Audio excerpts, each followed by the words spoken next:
Welcome to Monarchist Minute, Royalist news and discussion out of the good old US of A. Happy Eastertide, everyone! We made it through Lent. Woohoo! And now the passion and stuff is given. Well, not given way, but we commemorate the passion, death, and glorious resurrection of our Lord Jesus Christ, and soon it will be ascension. Well, I say soon, but that's kind of a relative term, isn't it? But yes, it is Eastertide, which means it is time to be happy, and it's a 50-day long feast of, that. Anyways, I never Of claimed to be a good revelry. theologian. I never claimed to be a good theologian, but it is uh, a very happy time. But unfortunately, and I didn't plan this way, we have three questions that I kind of have asked. I asked the people who what you may call it The before we other left for host. our break. There we go. Okay, bad intro checked off. So, uh, here are the rules of the question for those who have not caught in from last week. I asked the questions last episode of the podcast. I'm pretty sure it was the last episode, and I gave everyone that time to think about it. No one was to share his answers with anyone else, and it was going to be a way of stimulating intellectual conversationalism. And so, here are the questions again before I get into each answer. 1. What is there worth conserving in America? Look at all of our institutions and laws, examine what has yielded good and what ill, look at everything our nation has made, and tell me what there is to conserve. 2. Can there be a good monarch without God, a government that does not know him or his church? 3. Do you think a secular monarchy could last without becoming irrelevant or despotic? So, to start off the first question, I am just gonna go down the list, I guess. Trad. There you go. So, for institutions that I think have done good in America, not so I'm assuming you mean governmental structured, or do you mean just general societal institutions? Societal and governmental, but for societal, they would have to be uniquely American societal institutions like That's Waffle fair. House. Well, if you want to talk about Waffle House, I think Waffle House has actually made a fairly good impact based on its weather scale, but that's neither here nor there. That's not what we need to talk about. When it comes to America, America was kind of built on this foundation, this idea of kind of neoliberalist capitalism and, being free to be who you are and do what you want. And the only thing with that is that it leads to a lot of, in my opinion, ungodly activity and just general depravity. And so when you look at modern American conservatives, I mean, what do they conserve? They don't conserve the environment, they don't conserve tradition, they don't conserve religion, they conserve GDP. And they are not even good at that. When you have this pushback from more progressive elements within our political structure, there's no real way for anything to be conserved, especially when the party that is claiming to be conservative is not really conserving traditionalism or anything like that. They're conserving 10 years ago, right? The Republican Party does not want, back then. They want 2013. That's what they want. And in 2013, they wanted 2003. So it's difficult to find anything in America that was conserved. All of its good elements in the beginning were eventually washed away by the infinite tides of time, capitalism, and general war. I mean, I think one of the best things that America started out with that we lost almost immediately was the nonpartisan kind of government that we had. And we had that for about a year. And then in front of Washington's eyes, it was dissolved, under the Democratic Republicans and the Federalists. So, really, I don't think that there is much inherent to American society that has conserved anything. As for things that I think we should conserve, I think we should work to conserve the traditional American spirit, that being the idea of self-sufficiency. Because I am known as a bit of a communalist, but I would argue that individualism and the ability to self-sustain is still very important, and I think that a lot of America has lost that. And it would be a lot better for American society if we didn't have to lean on we didn't all have to lean on each other all the time, and we were able to actually take our own lives into our own hands and push forward like our ancestors did. I think that inherently the United States system is contrary to everything we believe, to tradition, to monarchy, to everything, and the democratic system has paved the way for the destruction of everything good and holy. So that's my opinion on that first question. I think that generally we just need to kind of push back against it, and there isn't much to conserve. Krieger. Waffle House, man. That's like all I'm gonna say. We have a new title for the episode, gents. Waffle Okay, House. let me just mark that down. Waffle House, my dudes. Okay. I'll come up Waffle with a House, witty title for you. Literally, the only thing worth conserving in the U.S. probably is our culinary tradition, and that we No, no. successfully managed to poach culinary tradition recipes as if on. we've imported everything. Culinary made it tradition better. has been. That's true. We do have the Roman style of taking everything from everywhere, and that's one thing I do like, actually. We do take everything from everywhere and we just improve upon it, as the Romans did. Yes, You I know, will just say, say give that us I war, prefer give us Taco Bell to authentic Mexican. Well, I'm gonna have to disagree with Oh, you wait a there. minute. No. Charles, I'm gonna have to you are I lucky think that okay. Charles, You have nowhere to Charles, speak.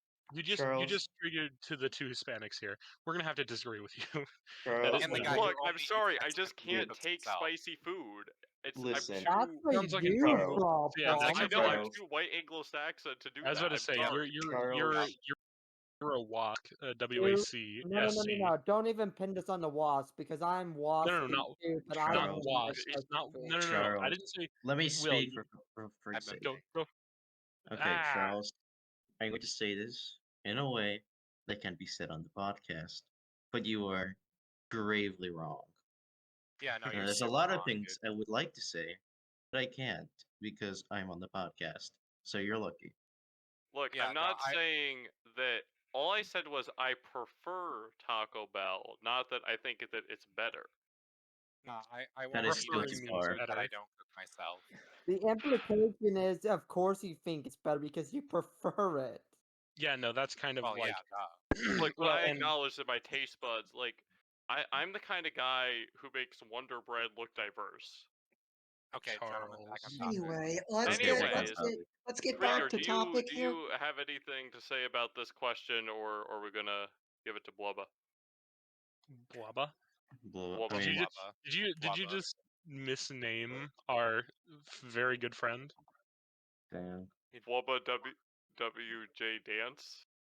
Willie Tragic. Willie Jeff, literally the name of some. I don't remember who it is. Bubba, would you like to inform us who that is and why you want to conserve it? So Willis Jefferson Dance was I think, captain in the Civil War. He was an artillery captain. And, well, he's not using his name anymore, so I'm using it. So So true. what about that era? I know you're kind of nostalgic of it, Bubba. What about that era would be worth conserving in your opinion? I think the cultural differences that have more or less gone away in America need to be brought back. You can't conserve something that's gone away. So I think we need to bring back the more local diversity, like how make the Midwest more different from the West Coast, different from the South, different from New England. And from modern America, what we should conserve if we go this route is, I think, the Bill of Rights part of the Constitution, especially more so the First and Second and 10th Amendment, are very strong American ideals that you should be able to say what you want about the government about anything without fear of what's the word I'm looking for? Feel punishment. Retribution. That's the word I was looking for. Retribution. You should be able to defend yourself in any way against the government or anyone else, and that the federal government should, if depending on what kind of system we have, if we have more confederal or if it's unitary, if it's confederal, more federal or confederal, then the state should have some powers that the national government does not, to help lessen the burden of the Secretary of State or whatever that position is, Prime Minister, whatever the position is exactly.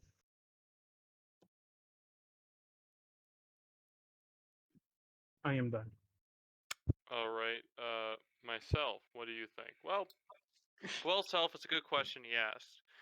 I think that yourself, deserves a lot more credit for what you did. But thank you, Should I be asking the questions here so it sounds like it's you asking, but you don't get to Okay, flatter yeah. yourself? Okay, there we go. All right, Charles, what is your opinion on this unique issue? Okay. Well, I kind of, surprisingly enough, I kind of agree with my potentially long lost twin. Um, and I mean, I think that what there is worth conserving in America, as institution wise, are institutions that existed from when we were, under the various crowns of Spain and England and France and all that. As to American institutions themselves, outside of any particular business, I mean that sense of, we can go out there and, we can do stuff, and that good old I don't know, our stubborn refusal to adopt metric. And that seems kind of like a joke, Okay. but at the same Okay, time, hold on. With all due respect, Charles, Thomas Jefferson tried to adopt metric directly from Napoleon, the guy who created it. There was a storm that destroyed the ship. So the way I see it, that is God telling us not to adopt metric. I yeah, think you're wrong. I mean, I was gonna say something like that. I mean, well, but Well, I'm gonna throw a brick through your front window of your house now. I'm I'm gonna sorry, I make like sure conserving it's too much. Yeah, no, either exactly way, 10 meters. one could say it's God, the other could say it's the devil striking it down. Just saying, there's two sides to that coin. well, One is we'll the suspend. metric. Okay, at the very least, it was, and this is a little bit of Catholic theology. I do know there's God's active will and God's permissive will, and everything that happens is part of His permissive will. So you could technically say that. Okay. Anyways, but I mean, as much as a joke as it sounds, even though I think that the anti-metric alliance should rise, finally standardize the definition of the hundredweight and the ton. Um, we should. I mean that kind of resilience of like adopting something as something that's uniquely ours and then holding on to it. That is actually a good thing. It's just I kind of wish we did that with something more than a measuring system, because don't get me wrong. You guys realize that technically the US defines our units with metric terms, like an inch is defined specifically in how many centimeters it is equivalent to. 2.54, yes. Yeah, and So there's really you no realize point.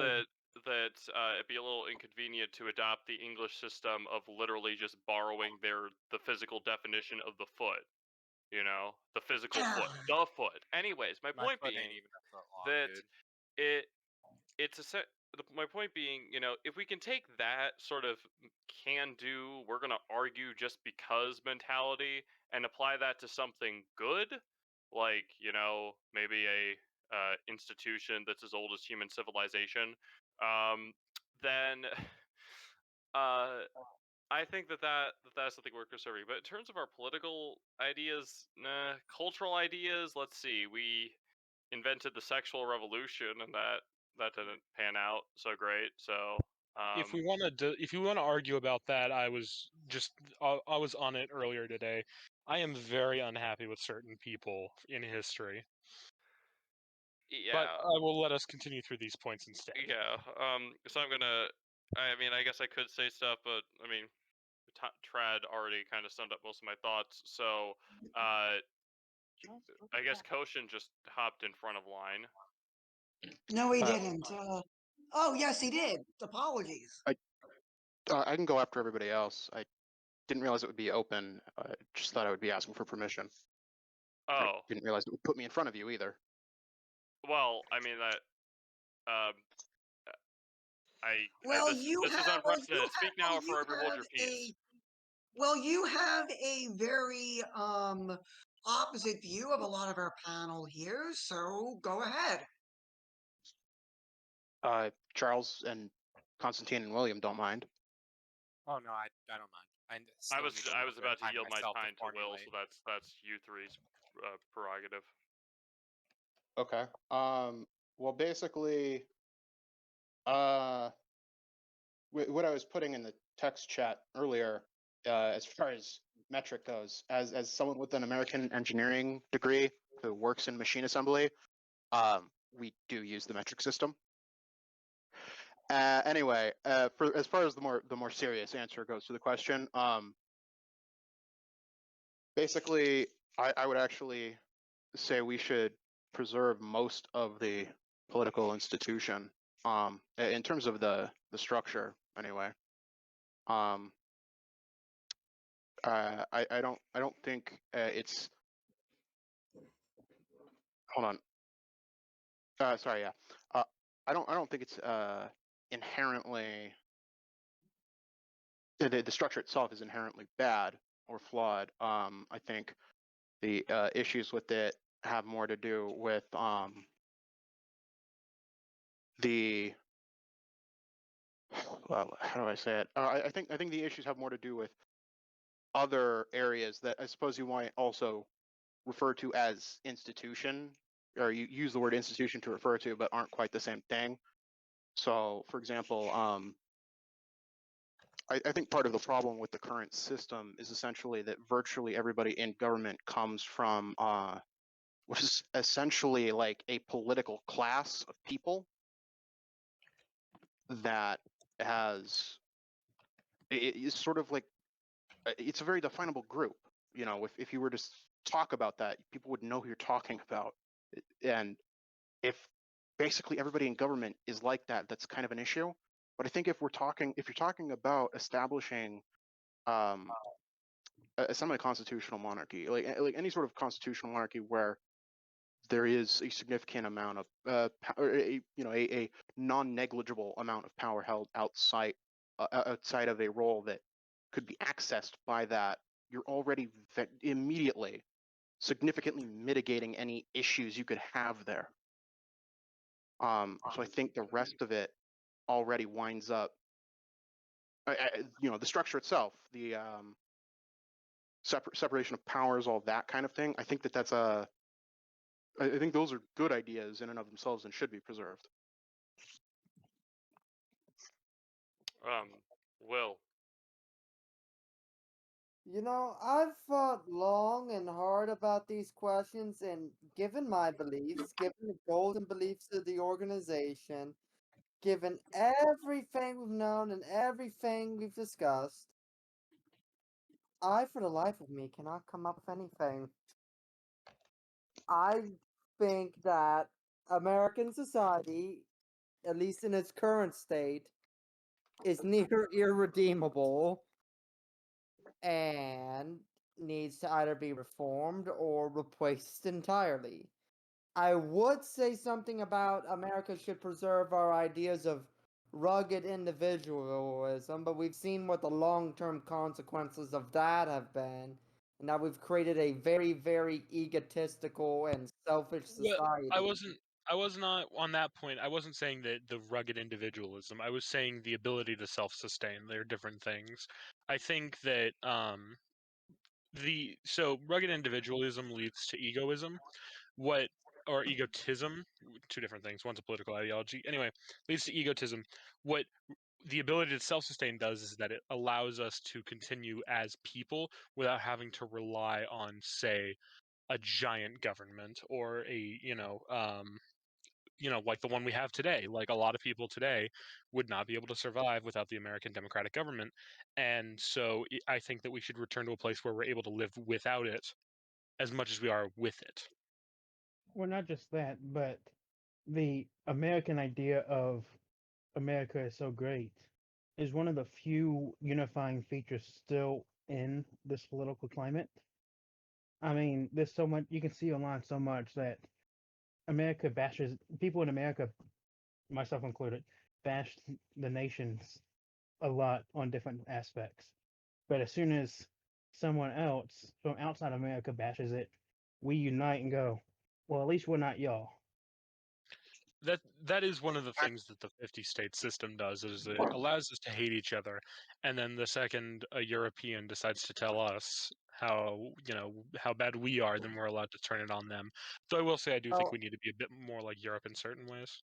I wouldn't On- say that's uniquely American, though. There are plenty of places in Europe that have regionalist tendencies like that.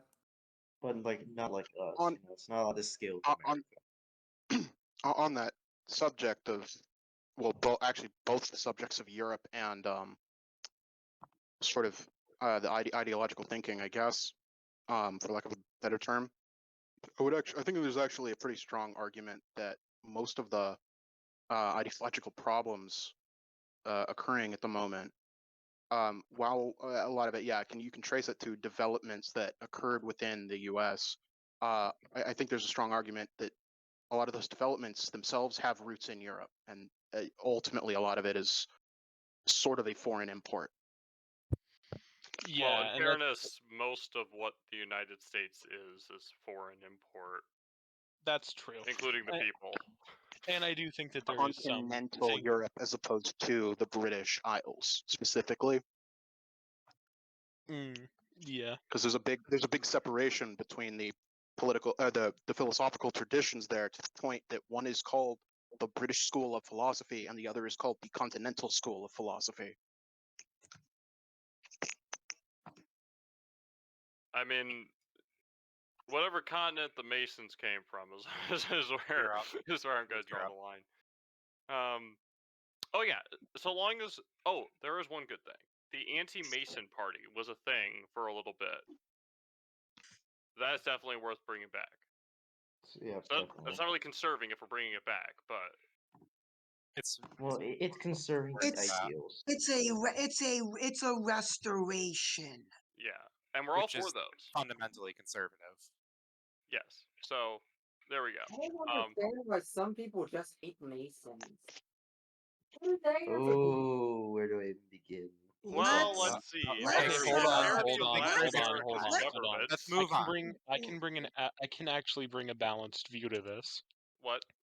Go I can ahead, actually- Tread. I can actually bring a balanced view because I have many family members who were Masons, and I myself am a Catholic, which the church is inherently opposed to Masonry. So I can actually bring kind of a fair and balanced view from my life. And what I can tell you is that no, the Masons aren't Satan worshipping, child sacrificing. Like they're not That you know of, but anyways. I'll Krieger, shush. They're a bunch of old dudes who meet together in a room and just talk. Like I've been to the meetings, dude. It's not all I promise you. But however, I would not say that they're entirely benign either.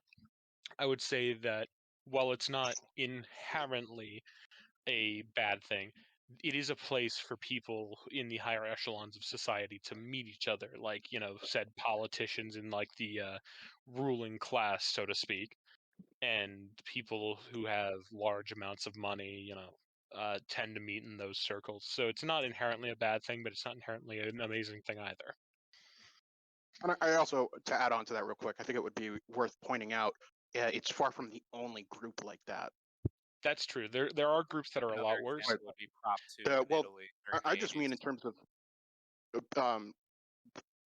even beyond that, just there are plenty of groups that serve as meeting places for That's true. influential And people. if you want to look for those, they're everywhere. A great place to look is like meetings of billionaires, big companies. You can look at a lot of those meeting grounds for. But The if you genuinely WEF. if you genuinely want to look into like weird people who do weird rituals, look into like Thalemia, or look into like the Golden Dawn or whatever they're called. Like those are actual weird witches and Satan worshippers, but they're not Masons. Anyways, The Masons Anyways, have Will, that one group that claimed to be like descended in terms of tradition from the Templars, right? Like as far as I'm They- concerned, anybody who claims stuff like so- that, just automatically you're a LARPer. Because So they claim Here's claim my thing. We descending got from propaganda due in Italy. I just posted a link in VC chat. Basically, it was a state within a state during the 70s and the early 80s. That's why there were so many assassinations in Italy during as that time. for Well, for other as reasons as well. It's as not for the just them. Masons, I could speak to their origin. They as they claim come from the scattered remains of the Scottish Templars. Rite. The Scottish Rite, yes, and he claims to be, and I mean this is in the York Rite too, because the Order of Templars is in the York Rite, but they claim to be descended from the scattered remains of the Templars, and they also claim to be the successors to them and the Knights of Malta, which is not true. They also claim to be descended from the builders of Solomon's Temple. So that's just what they think. That's where they think their tradition comes from. If you claim to be descendant of the Knights Templar and you're not Catholic, what's wrong That with you? is, yeah, I think that point is well to address, especially since the place in which the Templars were disbanded and destroyed was in France, where they already had pseudo Protestantism at the time, in the form of Catharism. Right. Let's. Will, did you answer that first question? I'm gonna head out. I mean, yeah, but You did. I Okay. was sort of cut off, but I'm done. All right, Constantine. Oh boy, do I have plenty of ideas. Okay, so as for American government in general, all of it's bad. It's all corrupt. End of discussion on that front.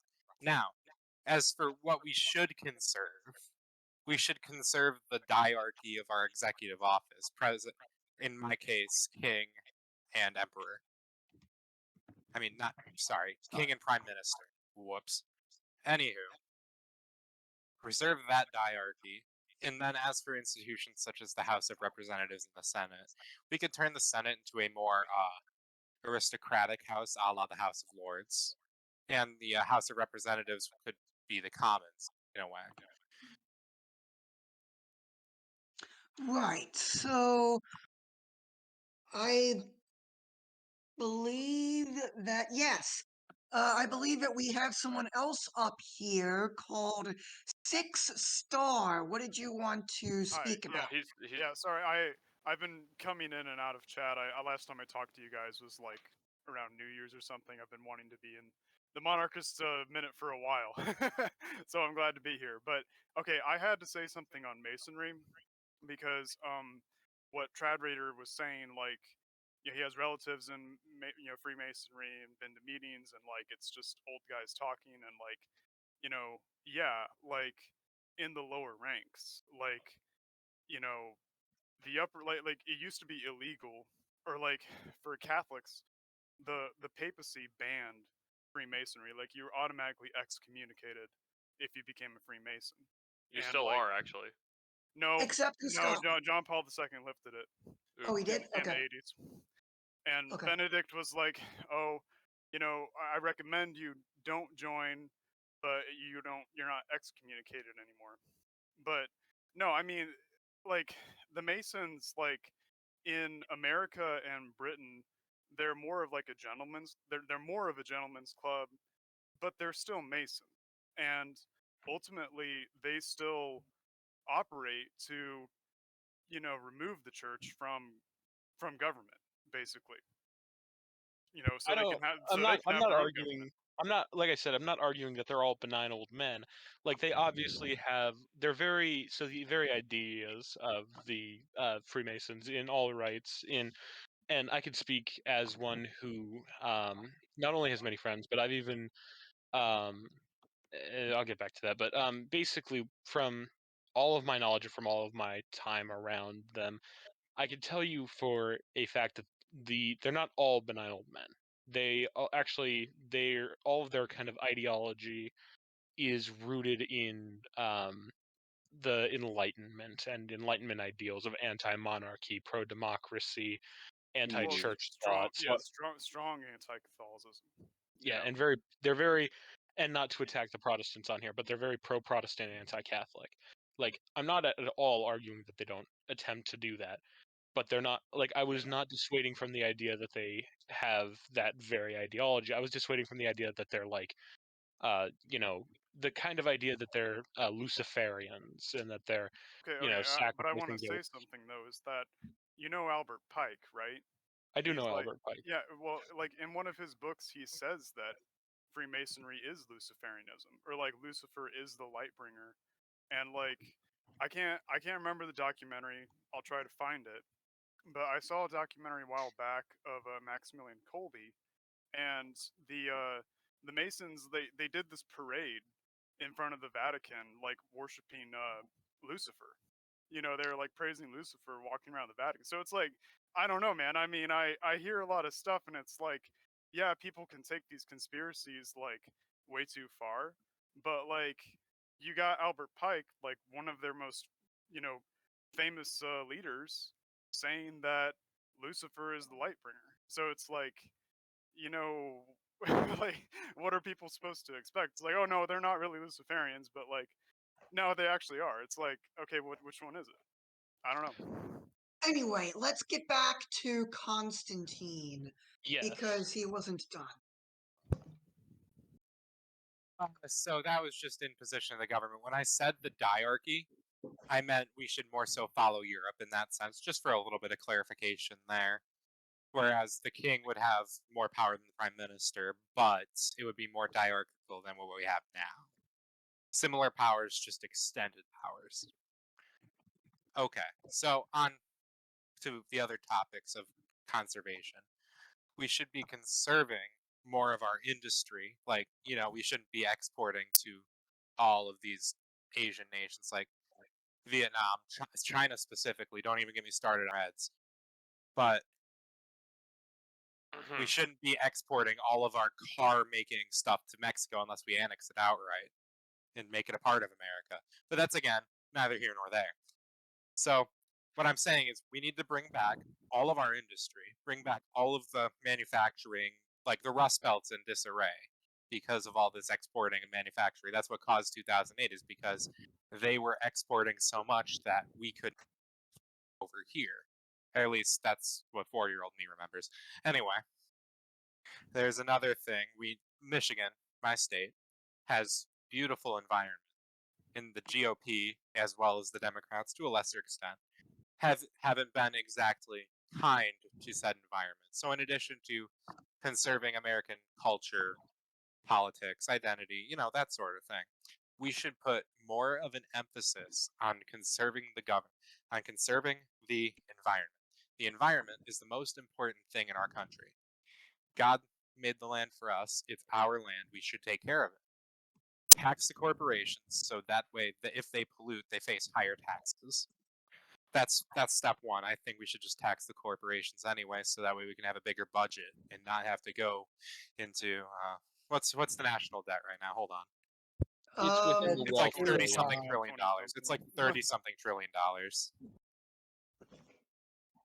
When is the U.S. just gonna file bankruptcy and rip off the bandage? No idea, but I'm going to the debt clock. My data's being a little slow. Done it a while back. We are at $31.45 trillion in debt. Most of that is held by China because they are buying the debt to hold us by the balls with our own debt. So start paying off our debt by taxing the corporations to get a bunch of money into the economy and into the government flowing again. Expand the government, take control of the corporations by force, so make them not pollute and bend to American will. Because our people are some of the most strong people on the planet. Let's be real. World War II, besides the Russians, wouldn't have been won without us, or it wouldn't have been won in the way that it was. Would be a more accurate term for that, because let's face it, 20 million dead Russians in Ukraine. You know, that won the war for them. Then we stop bringing in okay, so this is going to be a little bit of a technical term here. So we stop bringing in foreign, and by foreign I mean mostly non-allied nations, industries like China, number one. We seriously need to stop bringing in all of these Chinese assets and stop giving them all of our industry. Yes, it may cost more to produce things here, but overall that gives American people jobs, our hardworking people jobs, and that keeps the pockets of the Chinese more empty than they would be otherwise, which is not only a geopolitical W, but it's also an American W, because the common man will be more rich, will have more money to spend. Because let's face it, labor laws in the U.S. are a lot better than the ones in China right now. For being a Now, communist nation, they really don't treat their workers all that way. now, I will push back against you on this and say that if you're taxing American corporations, and I will say that the reason why manufacturing jobs are out in Asia and Latin America is that minimum wage out there is cheaper than it is here.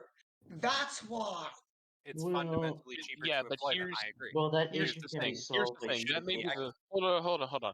That may be the reason, Victor, but we can't afford to have okay.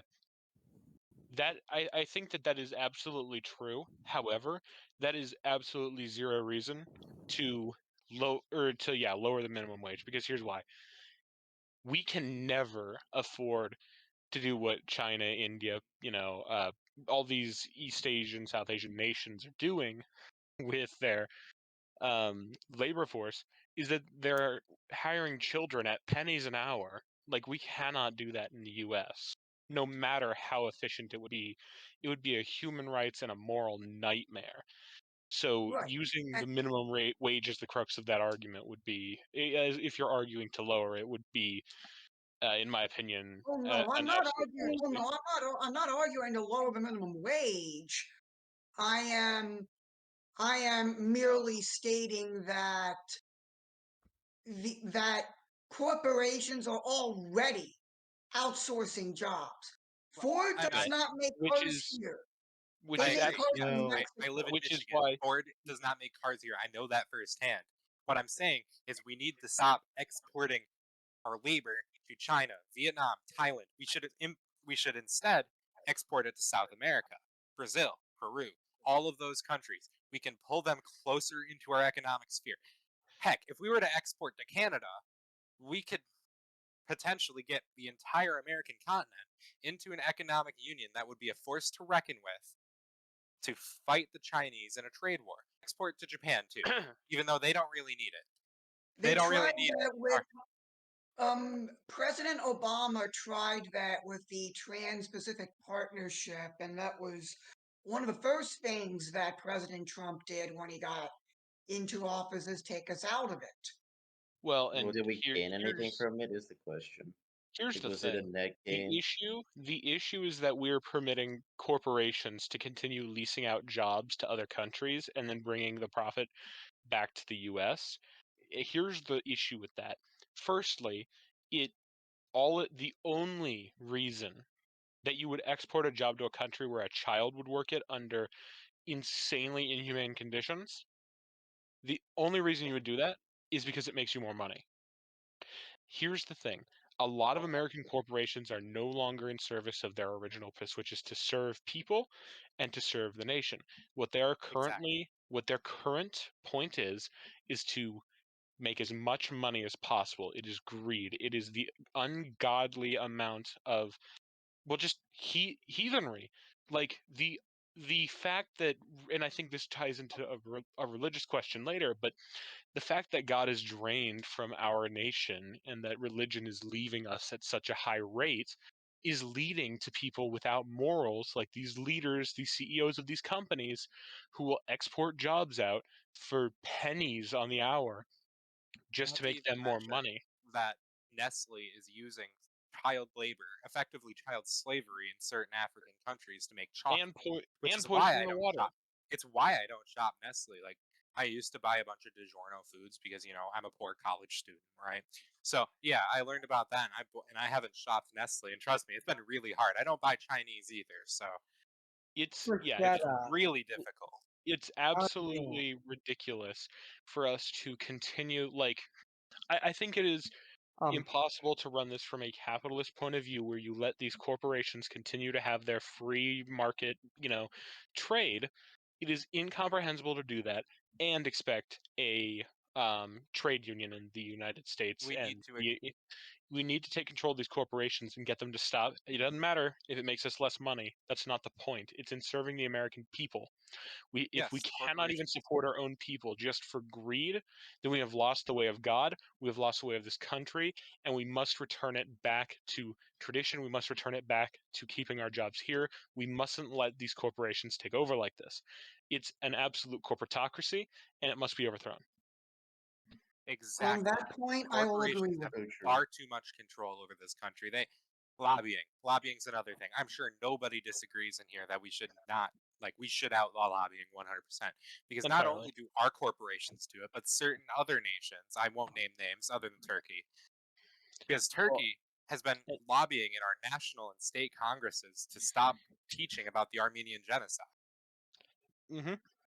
Yes, and that is, And there's also another country who I shall not name. yes, that's that why I also censored myself lobbies here, for because I don't want to tons get of into that money. topic. And Here's for their defense, and the reason we Don't defend them, justify it is nobody. because I'm not going to do they this. buy weapons from the U.S. Yeah, no. and The only reason we are over there is because they buy our weapons. That's the same thing with the Saudis. Same thing with same thing with everything. Same thing with all of our politics over there is because they buy from us and we buy from them. And I'd even like to make the sorry for cutting you off, Constantine, but I think this will enhance your point. I think that with the lobbying issue, the extreme impossibility, we can say as much as we want that we want our politicians to outlaw it, and we can hear politicians talk about how much they want to outlaw it. But look at politicians. You know what politician has said that she wishes to get rid of lobbying? Nancy Pelosi. Nancy Pelosi was making $90K a year while in Congress. She left Congress with roughly $90 million more a year. Yeah, she's been in office since JFK's been alive.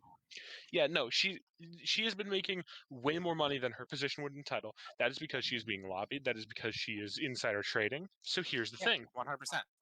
These people who are directly benefiting from lobbying are not going to outlaw it. So you know what you need to do? Exactly. We would need, now, you guys may not believe me here. You might not agree with me. I mean, I don't know. But maybe a sole, apolitical leader who would be able to crush the lobbying, who would destroy the democratic process, and who would allow us to continue apolitically into the future without lobbying. Almost like a he would be a sole ruler, a monarch. Yes, indeed. I think that would be beneficial for us. I wasn't quite done, but I think for sake of time management, I'm going to end myself there before I go into a rant about Israel. Okay. Vic, what do you think is worth conserving about America? What do I think is worth conserving? I think the biggest thing that I think is worth conserving is Waffle House. So true. Waffle House. Let's go. I'm glad we agree. It's been Let's mentioned go. 4 times now. Let's It needs to go. be in the title. It You needs to be in the know- title. It is. Waffle House Mentioned already 4 times. the title. We already did come up with a title, by the way. It's a good one. Waffle House what? Conservatism. Waffle House know, Conservatism. I've I'm Well, never pretty sure actually that an been to a actual Waffle idea. and House. I'm actually serious. And you guys might, and this might be a laughing answer, but I'm actually serious.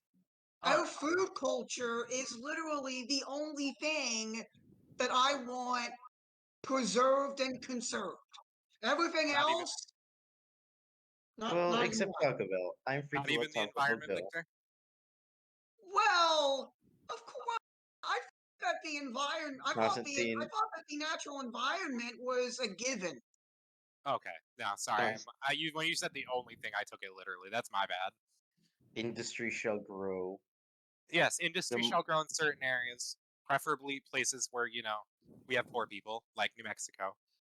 Albuquerque specifically. Now, We hang on a second, Victor. got a silly little Please idea for don't Albuquerque. disown me for saying this, but I have never eaten at a Waffle House.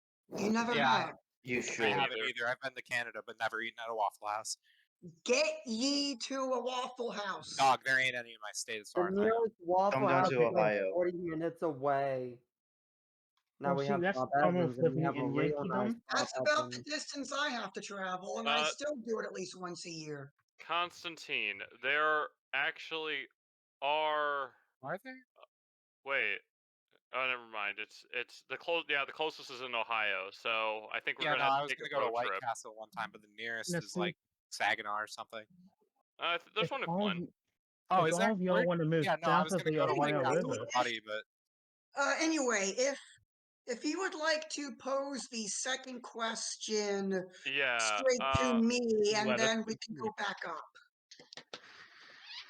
Would I like to do that? I don't know. Let's hear it. Let's see. Well, I guess reverse order is as good as any, but I don't appreciate being pushed around that much. So, Yeah. okay. Can there be a good secular government without God, a government that does not know Him or His laws? So basically, a secular government. Can there be a good secular Can a government? secular government function? Is that Yeah, what it a boils government down that's to? like, we're not gonna. We'll have Christian values that inform our laws, as opposed to actually declaring Catholicism the religion of the state. Well, I also have an opinion on this that I'd like to share after Victor's done. Well, we're going in reverse order, so you're the second Oh. person who will get to share his opinion.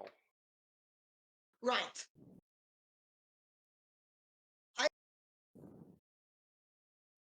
think our own government, from its founding back in 1787 with the current Constitution, I don't want to go to the articles here because that's another mess. I think that, as originally intended, our government sort of worked because the people were more inclined to be Christian. Now, with the advance of radical secularism, our government is sort of transmorgifying into not a Christian government, but more of a secular type of behemoth. And we see everything that is happening, and we will get to this topic much later on in the show, of something that just came to our attention today out of the state of Washington that is a continuation of this sort of slip into madness.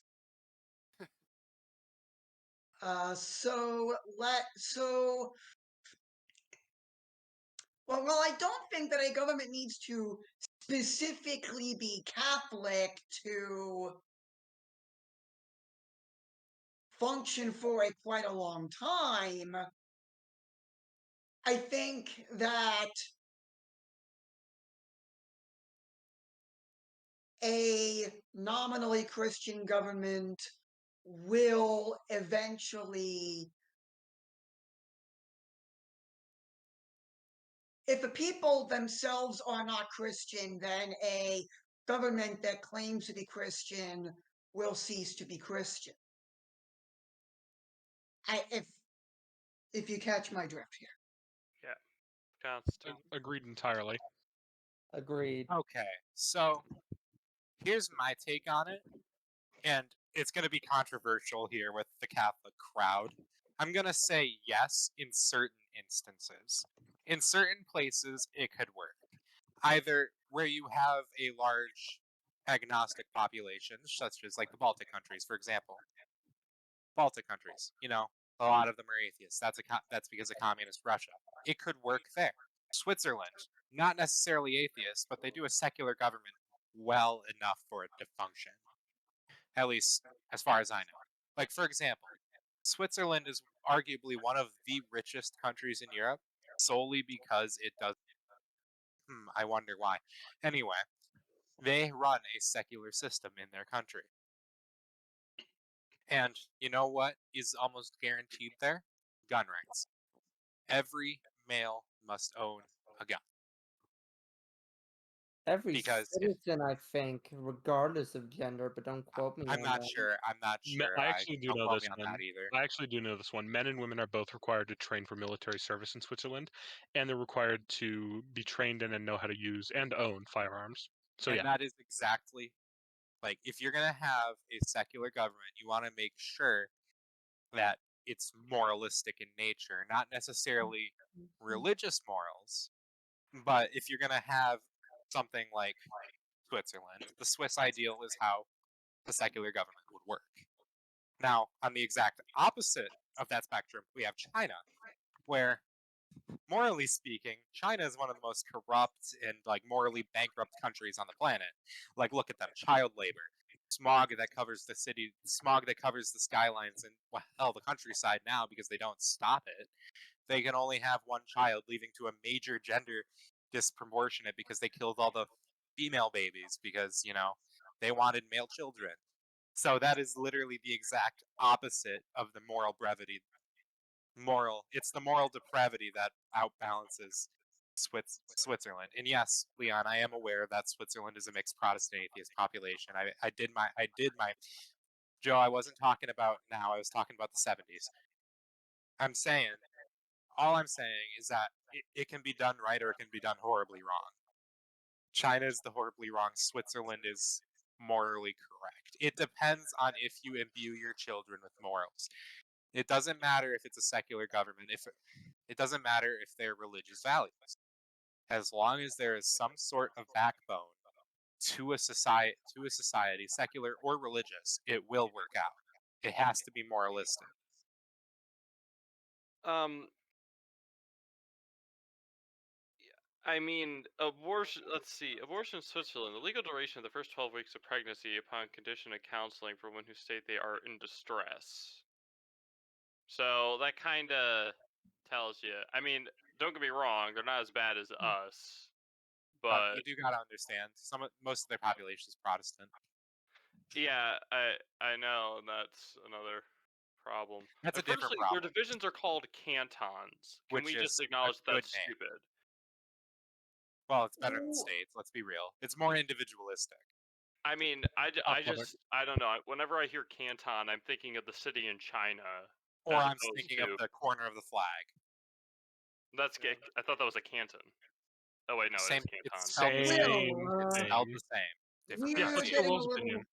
Constantine, Okay, Charles. well, anyways, it's Will's turn now. I'm sorry. I would like to follow up with both what Victor and Constantine said, where I don't think the problem is necessarily that our government is secular, it's just that people today are generally morally bankrupt. They're Right, which surrounded is by egotists and the such, and everyone's just, for lack of better term, immoral, and that's why we don't have any functioning government, regardless of if our government is secular or religious, because fundamentally people aren't worried about what's good for the nation, what's good for everyone. They're worried about what's good for themselves. For an like example, most people don't even know their neighbor. every major corporate CEO out there today. Yeah. We live in a Most people don't know society their where neighbors. somehow, some way, slowly and increasingly so, that weird dude that thought everything was a spook, it turned out to be the winning philosopher. I can't remember his name. That would be he was drawn by Ingalls. I'm trying to remember his name now. Yeah. Max Turner. Max Yeah, Turner. that's it. Yes, Sterner somehow managed to win, and that basically should explain to you everything wrong with our current society. Absolutely. Charles. I'm gonna say no, and this is why. Because government is influenced from the bottom up, but it's also the government can also influence from the top down. Because you have to remember that any sort of representative government is never going to be truly representative of all the people, and of course, with the different electorate, methods and whatnot, but the thing is that what some people say to get elected is not what some people actually believe, now is it? And so there can be groups of people, and I'm not saying that there's a massive, going back to the Freemasons for a moment, a massive conspiracy to overthrow everything all at once, but there have been throughout history different groups of people who have formed secret things in the government and applied pressure. Um, and so that is something where you have people with, shall we say, enlightenment ideals getting into your government, and then they start pushing all of this radical, well, as long as and as long as we're not hurting anyone, it's okay mentality. And so that's why the state needs to be religious, and it needs a secular version of the Inquisition where um where it purges out any political discernment. But in regards to religion, it needs to ensure a sort of moral purity within itself, um, to prevent any sort of non-Catholic ideals from uh, getting in and infiltrating the system, because that's how you get France. Because remember, there were some members of the Second Estate who hopped over to that tennis court. So you know what I mean.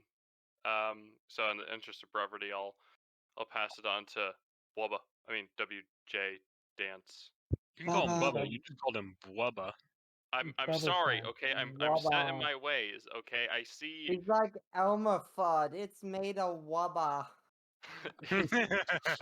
Oh, Okay. did you know that they aren't So, letting Elmer J. Fudd have guns anymore in the or is that the other one? What? Unbelievable. Yeah, that's because wild. apparently guns.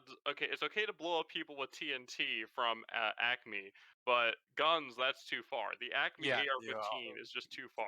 You So know, I he's a bow can't and arrow tell dancer. you how amazed I was when I learned that Acme was an actual company and not just a gag joke from the show. Wait, It's, what? It's real? I Yes, it was think a Yeah. real company back in the day. You can find cans that say Acme. Oh I my think that they're God. what I've heard. Well, actually, let's see. There's Acme Packing, Green Bay Pack. Oh, okay, that's a football team. Acme Hotel Chicago, the Acme Building. There's a city in Michigan named Acme, Acme Township, Acme Comedy Club. Oh, those two maybe Michigan, maybe the same thing. Acme Auto Parts. I think, and this is what my dad told me, was that back in the days when we had physical phone books, which by the way they still make phone books, you just have to buy them. They don't chuck them at your door anymore. Those were the days. Um, they I think because Acme was like really, it would just appear first in whatever near the top of the list for whatever company name you had. So if you wanted like a auto part store, you would name yourself Acme. That's how my dad explained it to me, or kind of how my dad explained Based in Baltimore too. it. Anyways, And where were then we? Anyway. copyright laws But yeah, happen. Somebody let probably Bubba speak. copyrighted it. Well, actually, that wouldn't technically be copyright. That would so much be trademark, because you can actually have, as long as they're not related in related industries, you can have two companies with the same name. So hypothetically, you could Well, have you have Dove chocolate and Dove soap. Those aren't related, but We're off topic. yeah, Oh yeah, I League's guess the that same is true. yeah. So I guess I'll yield it to. We can dance if we want to. We can leave your friends behind. Okay. Okay, I sort of agree with Constantine that you at least need morals to have a good society, but I also believe you can't have morals without religion. Deep down, I believe, deep down, I believe that. Now, with the aspect of does the government have to follow the church? And coming from you, Charles, I know exactly what you mean by the church, but no, because I mean, there are surviving and thriving governments that are Muslim in the Middle East. Now, would I like all nations to be Christian? Yes. But then again, I'm Baptist, so Not for I yield my time. long. Krieger. Hi. It's finally my turn. I had something that I was like, it was like really deep and philosophical, and I was so proud of myself for thinking about it. Then we got off track and I forgot it, and I'm really mad. Do you remember the question? Yeah, it's about like the state. Oh, I remember now. Religion. Yes, there Yes, we the go. religion one. So, what's the question again? Actually, coming in Get it order. together, man. And stop making me have to press the remove button. Oh, Krieger. Yeah. Okay. Remember, Well, religion Okay, and I government. finally Okay, go. there be good government without God. No, because it ignores the religious part of society. A secular government ignores the religious part of society. If you do not represent, like your clergy or whatnot, then you're not truly representing all of society, at least in my opinion.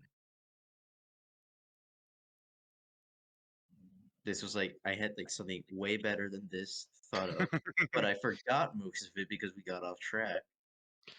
And they But will that's like the pay basics of dearly. it. They will Yeah. pay duly. Yeah, indeed. My turn? Sure, yes. So, I think that this comes from a deeper idea that I think I've talked about a lot in voice chats, but I don't think I've actually said it much on the podcast. I have an abstract idea, and I think that this applies generally to humans. There's an abstract idea of a quote unquote nation. This isn't a specific government or a specific place. Well, it is in certain places, but basically, using Mi Patria, for example, Spain, there is a general Spanish nation that is in a nation is its culture, its language, its religion, its people, its location, its ethnicity, its everything, right? All of this stuff is incorporated to be a general nation. This is understood by many, if not by direct definition, then by a fair understanding, right? You can look at someone who is, say, Hindu, who has darker skin, who speaks Hindi. You can generally assume that they're of the Indian or specifically Punjabi nation, right? But as for No, Punjabi is its own language. okay, well, but you Afghanistan. understand what I'm talking about, right? There, you can Yeah. generally understand the idea of a nation and its people, and in general, and this is a very anti-multiculturalist point. So if you're pro-multiculturalism, skip ahead a few seconds. But basically, the idea is that people are very attached to those things that make themselves, their food, their culture, their religion, their government, like all that, right? And so the religion, I think, should be specified to each nation and their standard religion, though it should all be Catholic.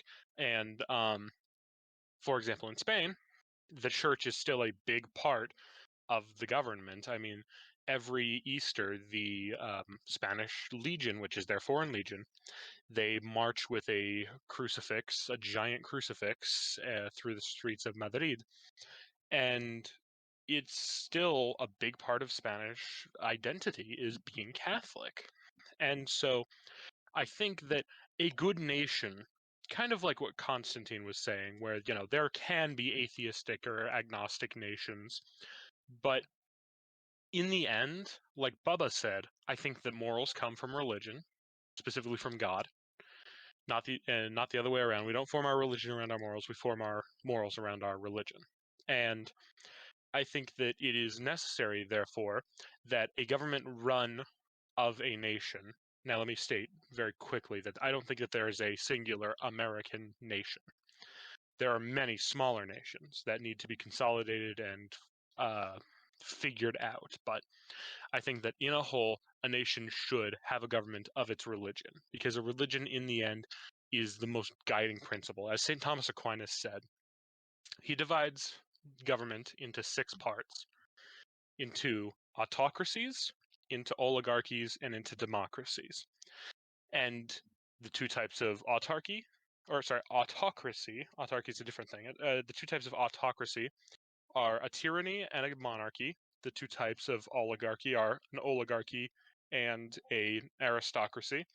And the two types of democracy are mob mentality and democracy. And he considers that to still be evil. He denotes that one side is evil, right? You have an evil autocracy, you have an evil oligarchy, you have an evil democracy. The only thing that he says that makes them evil is a lack of God. It is God that makes the nation strong. It is God that makes the nation moral. When you lose God, you lose morals, and when you lose morals, you become China. So, therefore, I think it is inherent. I think it is inherent that religion be a part of government, and not to go off again like Charles, but in the end, it should be Catholic. But yes, religion is extremely important for a government to run efficiently. That is my, 40 cents on that.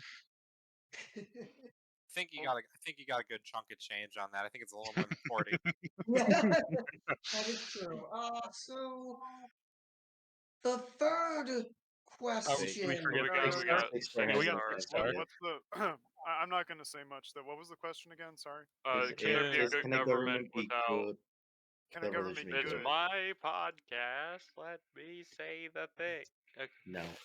Can there be a good government without God? Is essentially the. Yeah, no. I was the only thing I was gonna say is that I think that a secular government can work, but it wouldn't be good. Like, I mean, we're talking about China here, and I mean, it's kind of like the dystopian, atheist state, that we kind of like has been talked about in fiction, you know.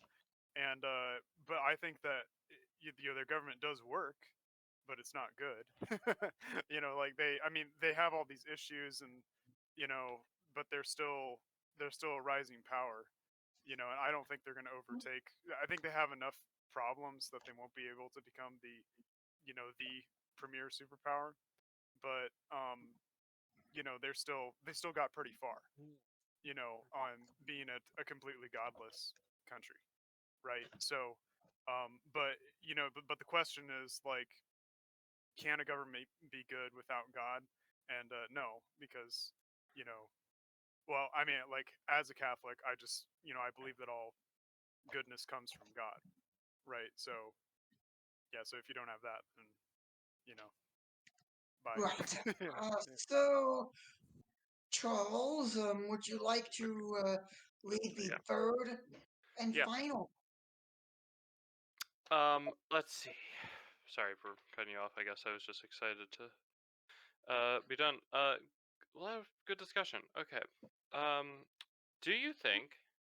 And we're gonna go in reverse order. So from 6-star The down original this order. time. So original. Yes. Yeah, reverse. So it's like original squared. But anyways, Bro. do you think that a secular monarchy could last without becoming irrelevant or despotic, i.e., the monarch becomes irrelevant, not the government, because obviously the government's just going to keep nobbling up power. So yeah, 6-star. What'd you say? The government? So Sorry, repeat the first could a part of the question. secular monarchy like the monarch, like the position of the monarch, last without becoming irrelevant or despotic? Well, I'd say no, because there's no historical. I can't think of a historical example of you know a um a secular, or like even if they were Christian in name, like but not like a non-practicing Christian government. Yeah, they've all seemed to kind of disintegrate. So I'd just say no. Final answer. Okay. Um, let's see, and then Trad. I'd actually like you to return to me in a minute here. I'm looking into something. Okay, Krieger. I don't think it can last without like falling to irrelevancy, because like the monarch, like if the monarch isn't like partaking like the traditions of the people. Obviously, like big part of traditions are like religious, at least in nature to some extent. Like at least like example, the coronation takes place in the cathedral. Like if it's a secular monarch, it just kind of like becomes like, oh well, he's just like the guy in charge. This ain't like he's the king. He's like nothing real better than just like a politician. So you're like, oh, he's just a guy in charge who lives in a cool place. Just falls into irrelevancy. As for flying to like being despotic, I guess it just depends on like how much power the monarch has. Because like let's say in England, the next king just like becomes secular monarch. You can't really say he's despotic because like on paper he has authority, but like in reality, the monarchs in England don't have authority. So it just kind of just don't think it falls into being despotic unless it's an absolute monarch who just and then at that point it's just a guy in charge with a lot of power with no restraints. But like I don't see secular monarchy being just something that lasts.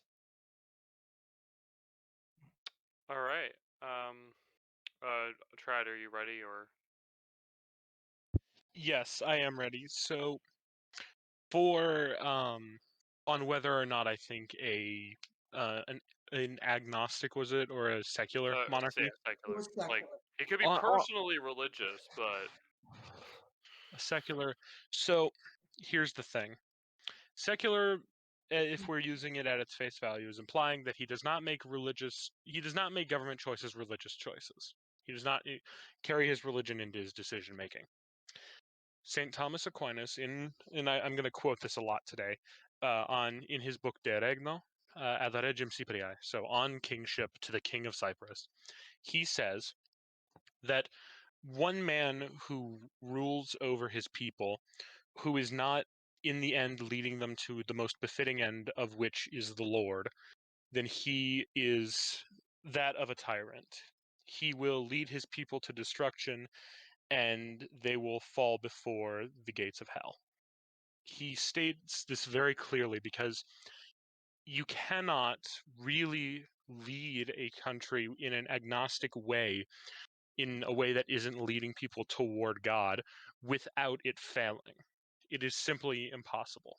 Because, as was said by Six Star, all good graces come from the Lord, and if you deny him and you deny his people, then you simply cannot continue, and the Lord will not allow you to. So I don't think that it is feasible in any way for an agnostic monarchy, or a secular monarchy, to go with making choices inconsiderate of religion. You must consider what is best for the will of the people and leading them to the Lord. all right. Can I add something before we? Absolutely. I wanted to say that I think that's why the secularist kind of governments tend to be republics, or they tend to want to be republics. Instead of some sort of monarchy or the way that it is phrased by St. Thomas, you can imagine it like think of a line. On one end you have tyranny, on one end you have monarchy, the kingdom of the good. And then as you get closer to the center is more democratic means. And he argues that when pulled toward evil, you are pulled away from monarchy of good to from monarchy of good to aristocracy to democracy to mob rule to oligarchy, which is where I think we are now, to eventually tyranny. So he argues that if there is a state that is slowly transitioning from a monarchy to an aristocracy to a democracy, then it is decaying morally. And so absolutely he agrees with you on that point. what's that? Where'd he write that in? Was that in Summa or? It was in De Regno. We should probably post a link to this book because it's a really good Catholic resource for monarchy.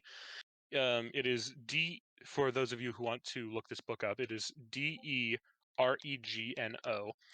So it is just St. Thomas Aquinas explaining the Catholic reason for monarchy and explaining what his understanding of it is. And it really is an informative book, and it's a fairly thin read. It's only got about 120 pages in it.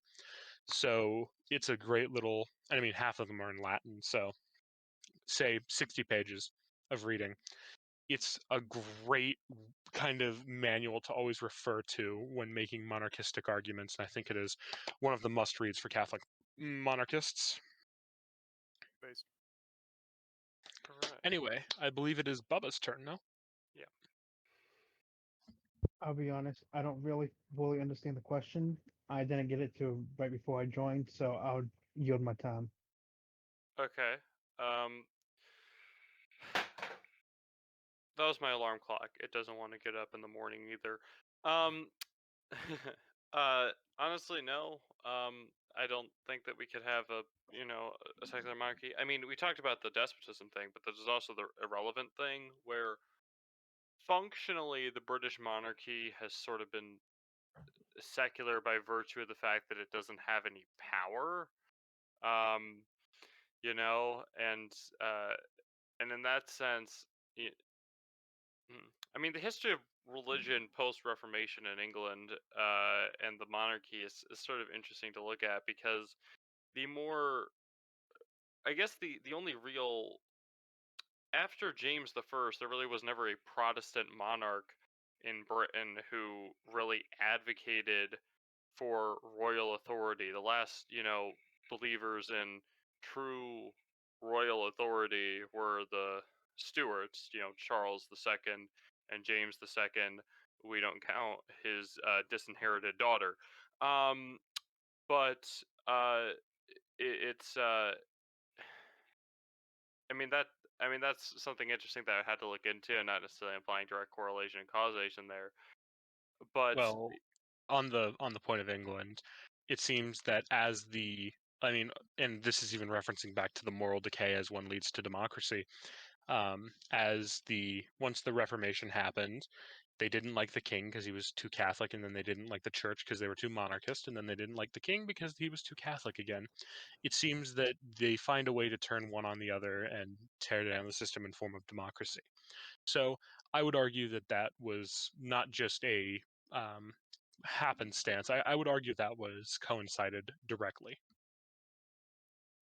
yeah, let's see. Yeah, I guess that sums up all I had to say because everything else I've wanted to say has kind of already been said. Will? I'm going to be the contrarian tonight and say I think a secular monarchy could be attempted. And primarily the reason I say that is because of historical precedents set by the pre-Christian Roman Empire. But that Now, wasn't one secular. would can make the statement as like that wasn't a secular state, that was a pagan state. But I would like to consider the following: that many of the pre-Christian Romans were very irreligious in practical means, at least especially in the higher echelons of society, and we have a monarchy whose tradition was based not really in a religious origin, but in a civic origin, based around ideas of civic duty to the state rather than divine right. Well, correct me if I'm wrong, but weren't like most of like the Roman emperors and for Christian times actually like even continuing for Christian times like don't quote me on which exact pope was ran the Pontifex Maximus by who, but weren't like most Roman emperors like also the Pontifex Maximus at some point. Yes, they were all high priests. So it's not really a secular monarchy if the emperor is also high priest. So like what was it, But if Jupiter? I mean, it could be argued, to be fair to Will's credit, he could be saying that they held that title, but they still acted in a secular way, which is what this question's about, really. But I would argue that that's not even that. I mean, even if that is true, I would still argue that after Augustus, it really was just kind of a decline until it got to Marcus Aurelius, who himself was deeply religious, and then it continued to decline until, Aurelian, who was deeply religious, and Constantine, who was deeply religious, and then it declined again until it got to Theodosius, who was deeply religious, and then the empire fell. So I would argue that while that may be true, I think that it was on a downward slope the entire time.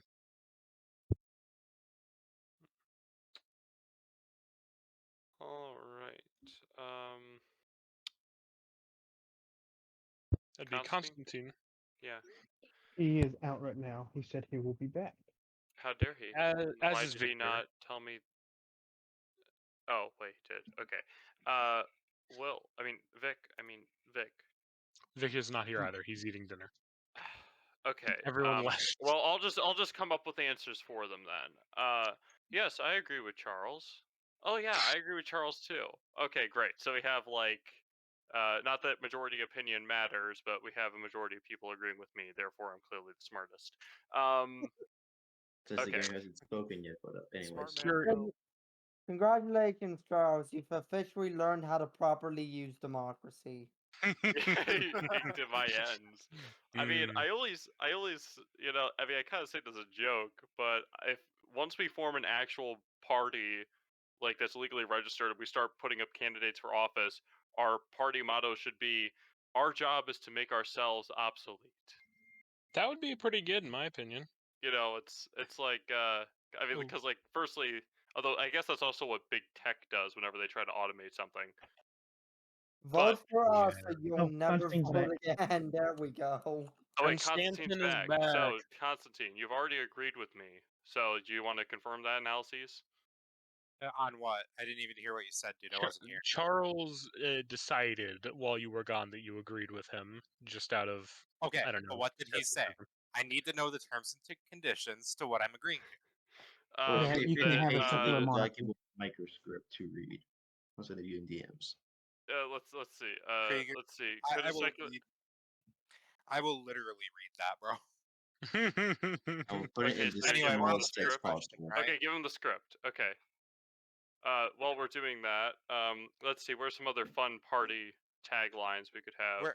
Okay, what was the third question? I need to know what I'm going to speak. Can a secular monarchy last without becoming tyrannical or irrelevant? Oh, no. Great. He does okay. agree. Only confirmation. secular republics will last that long. Okay. Correct. I'm gonna, for brevity and not to dissuade the current discussion, I'm just gonna leave it at there. Okay.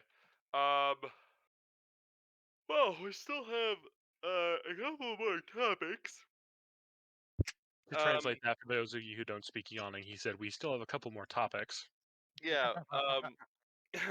So, have we covered the big one yet? The one that was discussed in the podcaster chat, or did I miss that too? Oh, We have not we yet. still have more than a couple topics.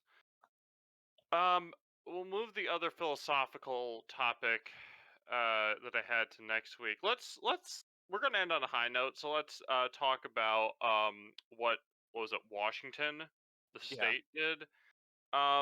Washington State has done possibly the cringiest thing, except inventing abortion pills. Yeah.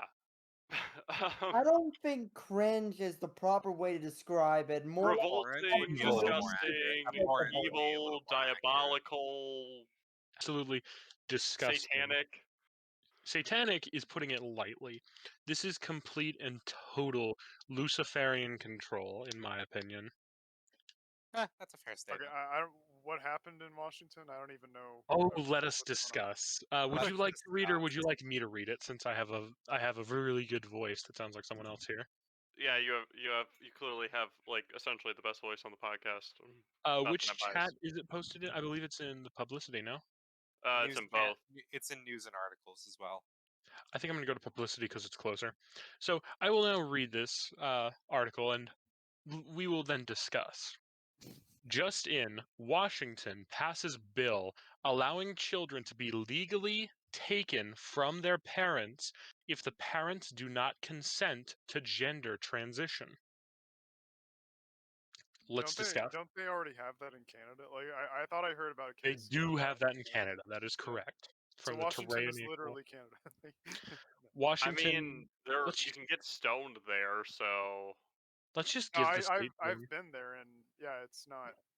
Yeah, it's Canada. All right, I'm back. What did I miss? Sorry, the charger popped out of my laptop and my computer died.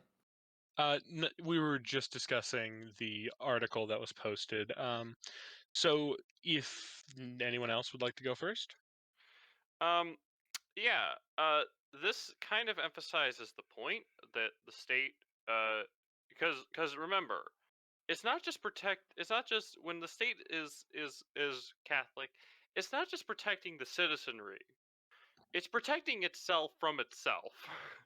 Like this is, and I know we don't want to throw this word around, and once again with the full disclosure that we don't know what's on any individual's heart, and so we can't just assume that someone rots in hell, no matter what he's done. But this kind of legislation is very damnable. And I Yeah, mean that in the like boiler not room levels. yeah, no, I mean there's legislation because for too long we've been, I mean, it's sort of weird. Politics, when I was first becoming politically conscious, I remember the first question I asked was, "Dad, what's Obamacare?" And, so first political question I asked. But it's shifted from, at least from my understanding, from, should we raise the taxes 2% or whatnot, to is it okay if we let children get mutilated because their third grade teacher said something, like, this teachers said something. I mean, this is where we have to stop and think. If we're talking about whether or not we let children transition, I'm sorry, the battle's already lost. We need to wind back a few decades, and by decades I mean centuries. Like, we just bring it back. It's like people say you want to revert society to the 50s. I'm like, yes, the 1350s. Let's go. Neo-feudalists of the world unite. But it I'm serious. Like, the fact that anyone, okay, 'cause there's always going to be some creep who thinks it's going to be okay, but the fact that anyone in public thinks that this is okay and that this bill got passed, it just shows how horrible this nation is. And to bring it to monarchism, because I know we're not necessarily always great at doing that, a Catholic monarch, do you really think a Catholic monarch wouldn't have these people arrested right now? I mean, firstly, if under a Catholic monarchy, these sorts of legislatures Wouldn't even begin. wouldn't be electing these sorts of people.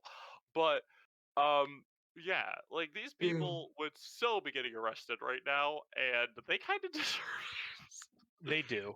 And to speak as to why I believe people are speaking okay of this in public, I would once again like to quote our good friend St. Thomas Aquinas in his book. Let me, if you will. So, considering these evil effects of tyranny, King Solomon says, "When the wicked reign, men are ruined, because forsooth, through the wickedness of tyrants, subject fall away from the perfection of virtue." And again he says, "When the wicked rule, the people shall mourn, as though led into slavery." And again, "When the wicked rise up, men shall hide themselves, that they may escape the cruelty of the tyrant. It is no wonder, for a man governing without reason, according to the lust of his soul, in no way differs from the beast. When Solomon says, "As a roaring lion and a hungry bear, so is a wicked prince over the poor people.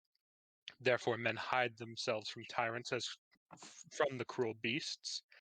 And it seems that to be subject to a tyrant is the same thing as to lie about a prostrate beneath a raging beast. People are hiding because they are afraid of the persecution, and this is the persecution that will begin, the taking of your children. It is an absolute travesty that this is allowed. And if we allow a state that, because a state cannot lead into just nothingness, if a state does not lead to God, it will lead to wickedness. And this is the kind of wickedness that he talks about. So it is absolutely reprehensible that we would allow something like this, and it is clearly within our principles to oppose it and to point it out to the masses. All right. I could not agree with you more. This is the lowest that I have ever seen a U.S. state go. Many American states have allowed abortion on demand, which is the murder of an innocent baby in the womb. U.S. states, I've never seen a U.S. state rip a child from his parents for this particular reason. Now, we did see in the James Younger case in Texas that a Texas court, again, Texas, so-called Red Texas, a judge in Texas allowed the mother of this child to take the child away from his father because the mother was under the impression that the child wanted to Be a girl. I don't Yeah. think it's just a matter of the mother was under the impression so much as the mother probably told the child this is what's gonna happen. Well, yeah, well, yes, precisely, and that is part of it. Gentlemen. In Texas, the mother was allowed to sort of convince the child, well, not convince the child, but tell the child they were going to be made into something else, and the father had no say in it. This was in Red Texas. So, Washington State taking a child away from both parents because ostensibly the child wants to switch and the parents don't want them to? Yeah, this is. We deserve everything that we're getting. We deserve everything that's Yeah.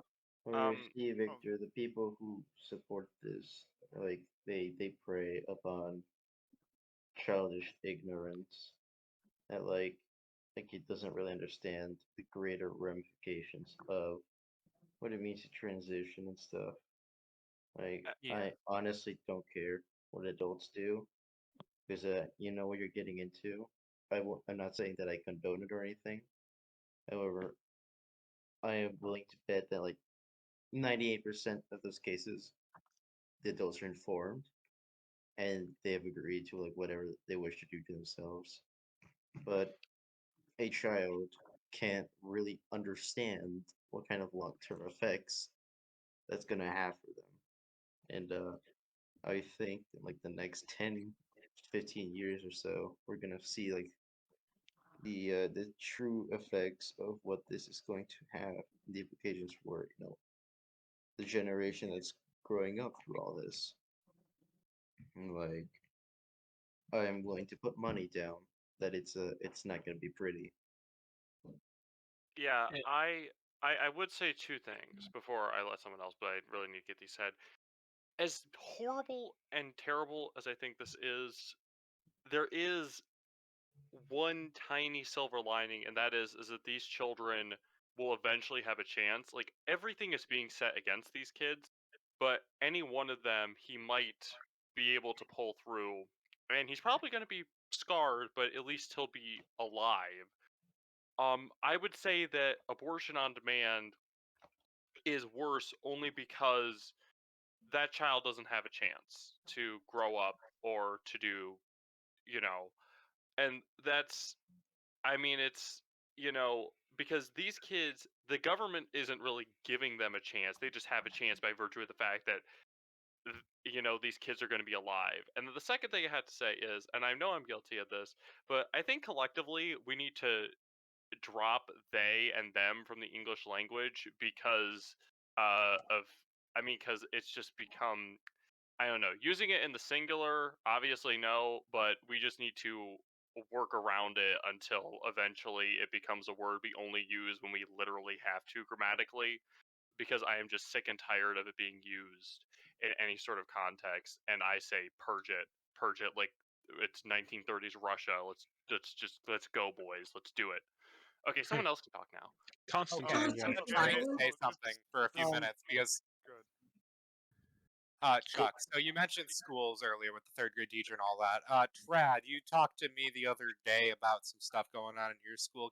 I think it might be in the best interest of the topic as a whole to give a first-hand perspective of that.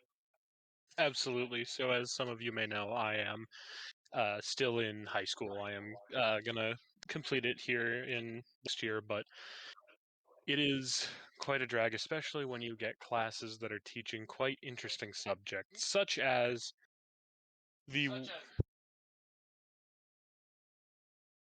Sorry about that. Someone came down and interrupted me. So, we are being taught the works of a man named Alfred Kinsey. Alfred Kinsey. Caden.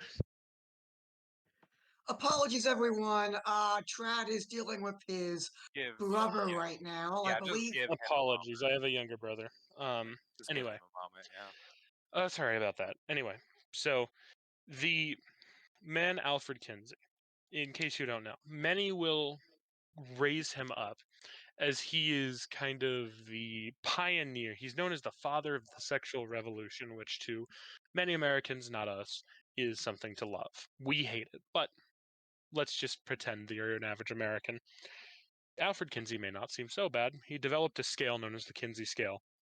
Measures from 1 to 10, literally how gay you are.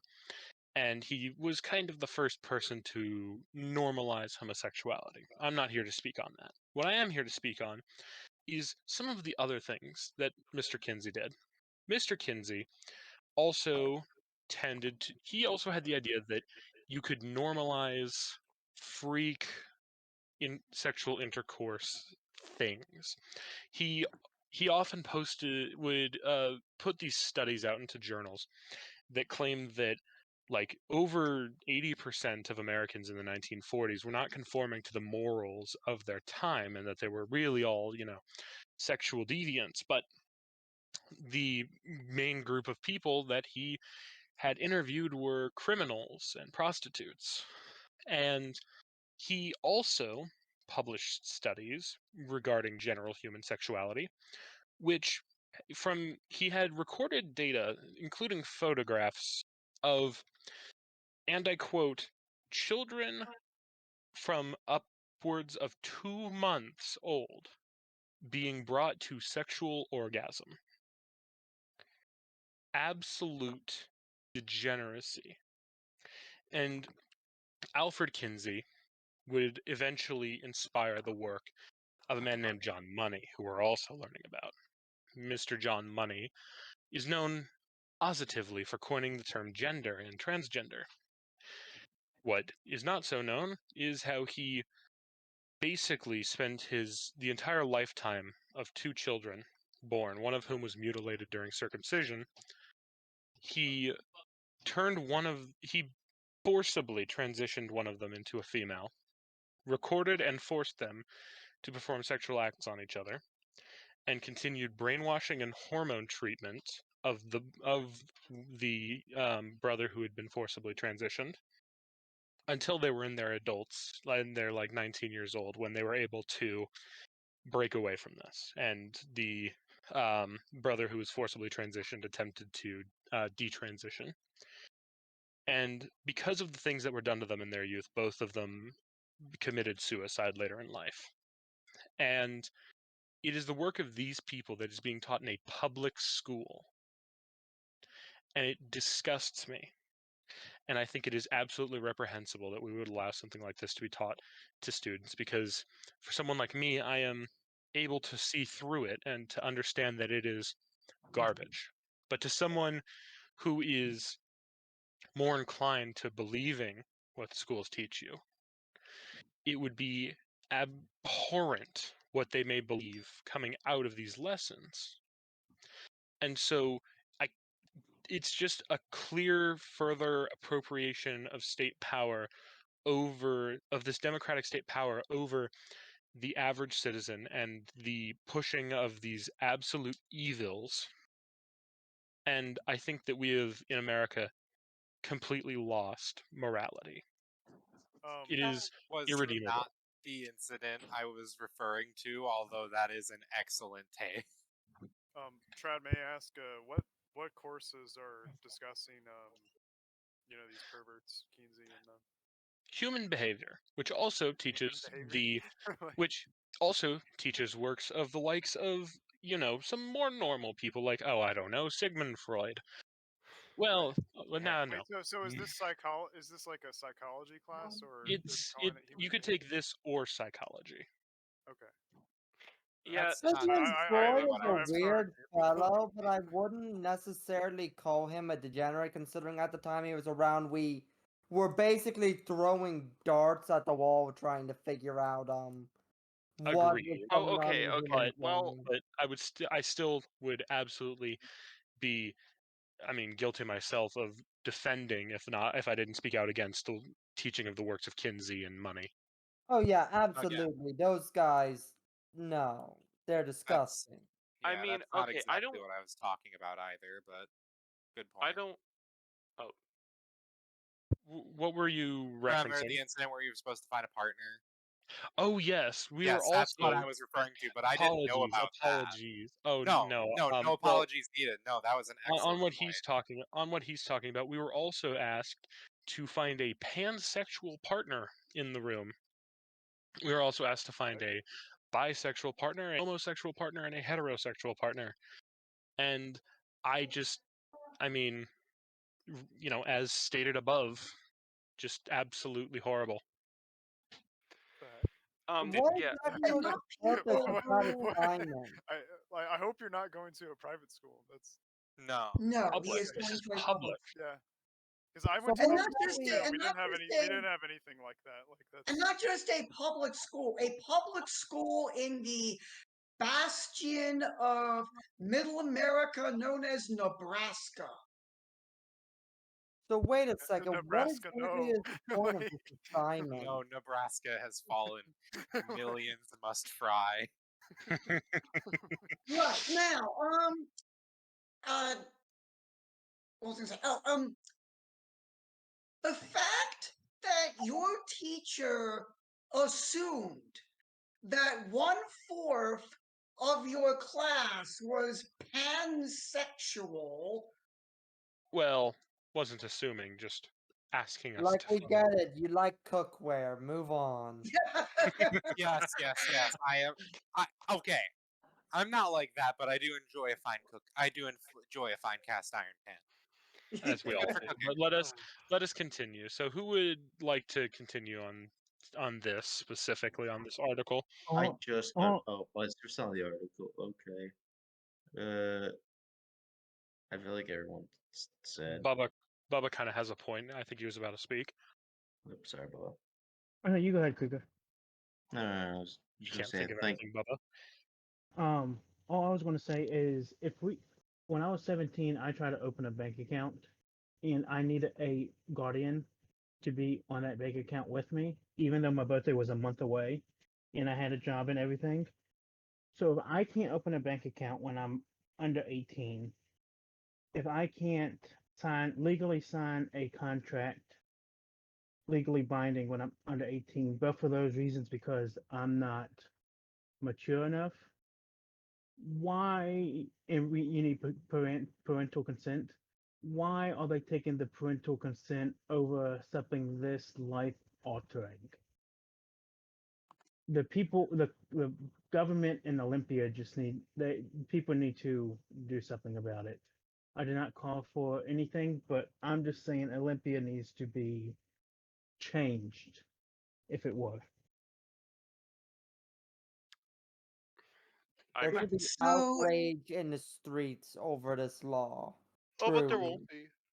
No, we'll just name another. Oh wait, that's Oh, Oregon. Never mind.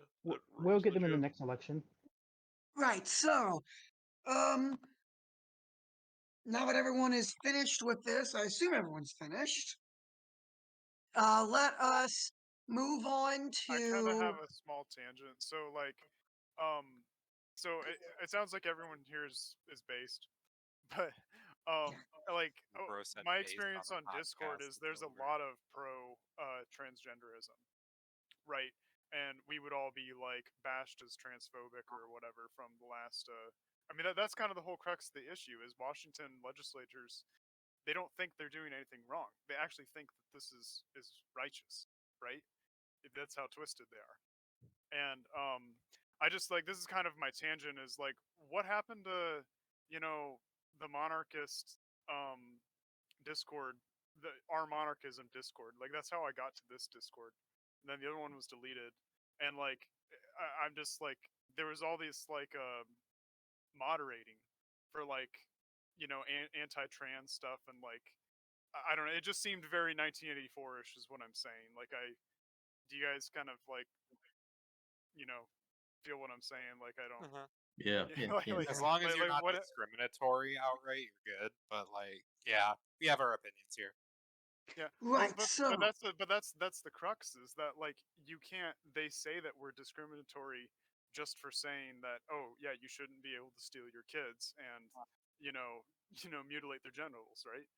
like, Okay, keep in yeah. mind that most everybody here is on your side in this situation. Keep in mind that most everybody here agrees. Most. right. Let's move on to a topic that is near and dear to our good publicist's heart. Oh, Today, this Sunday or yesterday, if you are listening to this episode live, April 16th is the anniversary of that tragic day on Culloden Moor in Scotland in 1746, when Prince Charles Edward Stuart, known as the Bonnie Prince Charlie, and later known by Jacobites at least to be King Charles III, not to be confused with the current reigning King Charles III. I am referring, of course, to Bonnie Prince Charlie, the man who Mhm. attempted to win back the throne that was stolen. taken from his grandfather by Parliament in 1688 and handed to his Aunt Mary and his Uncle William. Mhm. Um, And this year in particular, because we did a whole special on this last year, you can find a link to that in the description if you would like to go back and see that. We would like to bring forward a Native American tribe that lived over here that were allies to the Jacobites.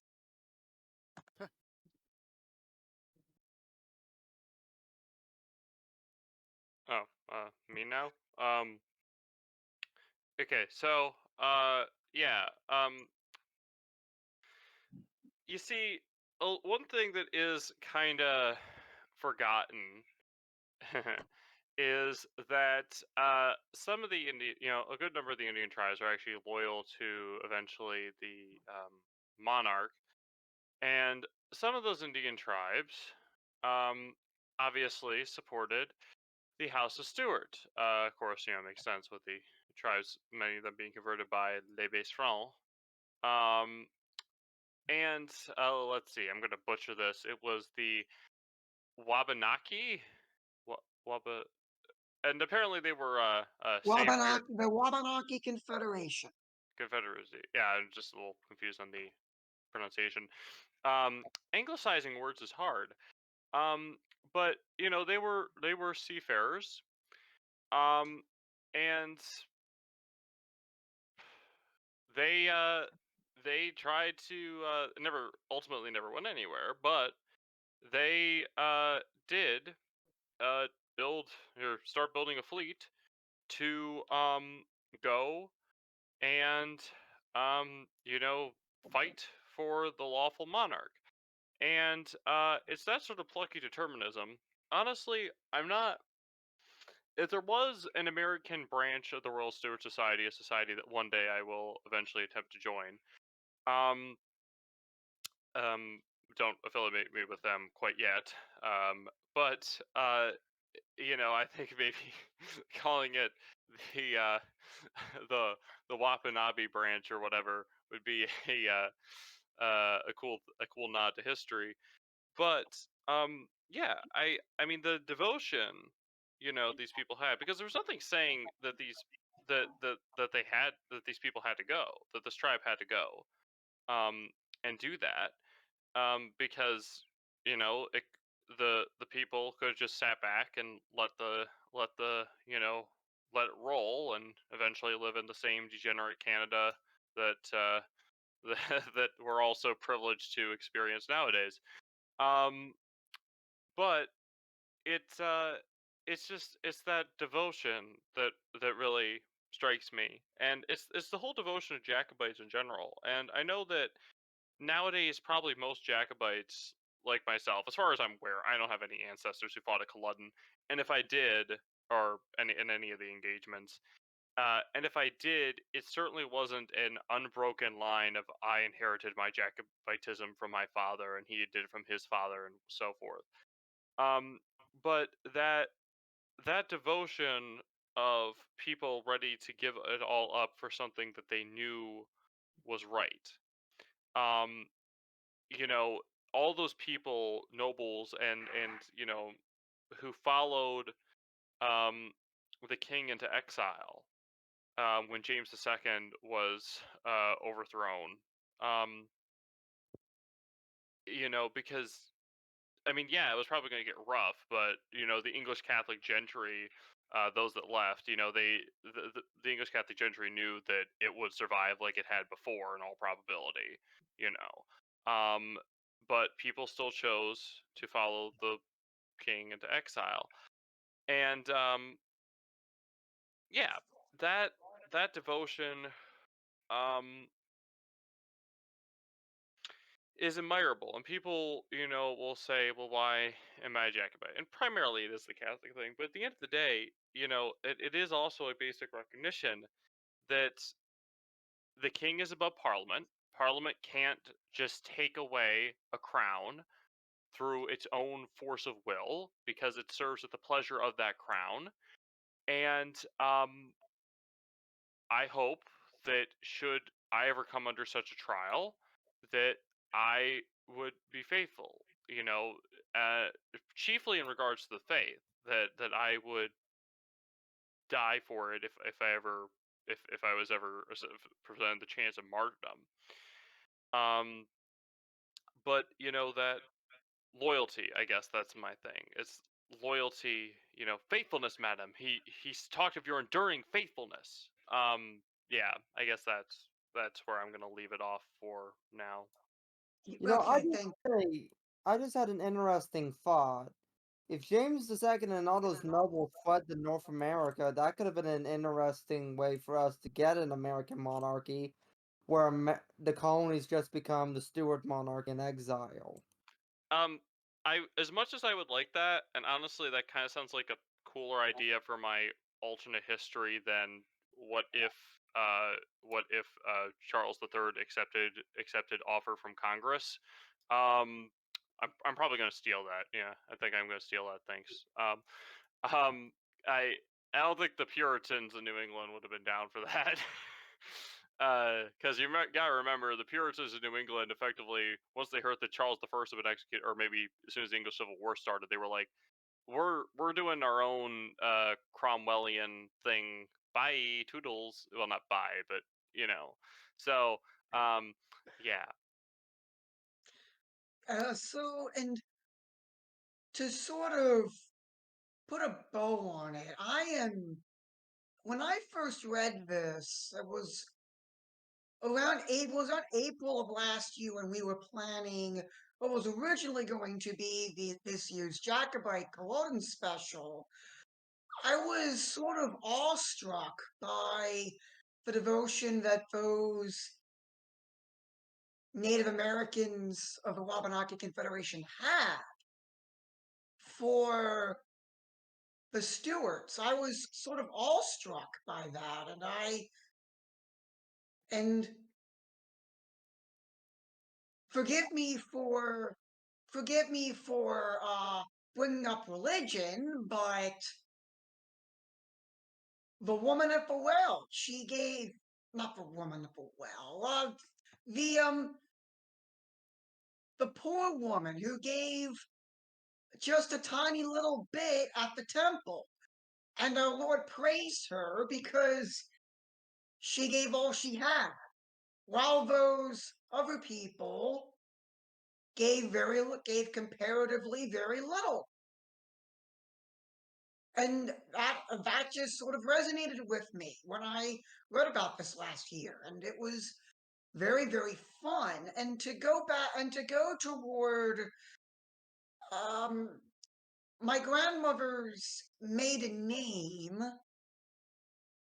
her ancestors, I'm going to assume, and it would be a safe assumption knowing what her maiden name is, that that she has an ancestral connection to Culloden, because she is descended from one of these Scottish Highlander clans.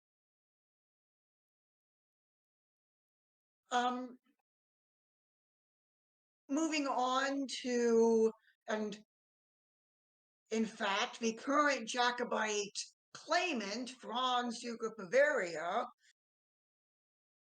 and his family were victims of their own tragedy, which is remembered on Tuesday. So tomorrow, if you're listening to this live on Monday, Jews remember April 18th as Holocaust Remembrance Day. Matt Baker of Useful Charts released a video today on his channel, which was an excellent video detailing his own wife's connection to the Holocaust. It is a very sobering reminder of what happened just 80 years ago in Germany and elsewhere, even. And Franz, Duke of Bavaria, as well as his father and his brother, even though they were not Jews, they were Catholics, they were also sent to concentration camps.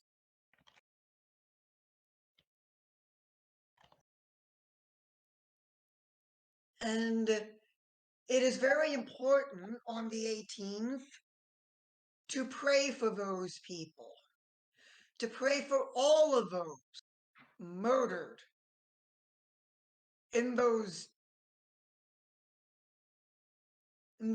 deplorable conditions. And to just pray that all of these victims, some of them nameless, will never be forgotten.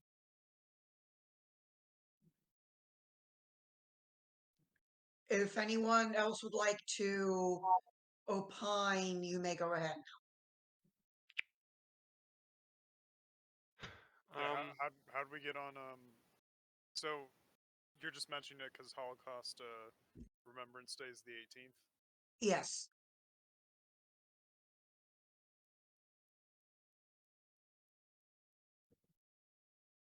I don't necessarily have anything more to say about the whole Jacobite or the well, I always have more to say about the Jacobite thing. But Well, then go ahead. Say more about the Jacobite thing. well, I guess this comes with it. Pray for the king, obviously. We'll pray for, you know, firstly, we'll pray for the conversion of our government, the conversion of the president, because he's sort of the head of the state, specifically, and pray for King Francis, you know, even if tomorrow he was like, you know, came out as you know, a monk or decided he's going to a monastery or whatnot, still, well, obviously at that point he renounced the royal claim, obviously, but you know, just whether or not your king is seemingly a great person or a bad person, pray for him. And I guess song as we're talking about peace on the land and whatnot, you know, for good monarchs and bad monarchs.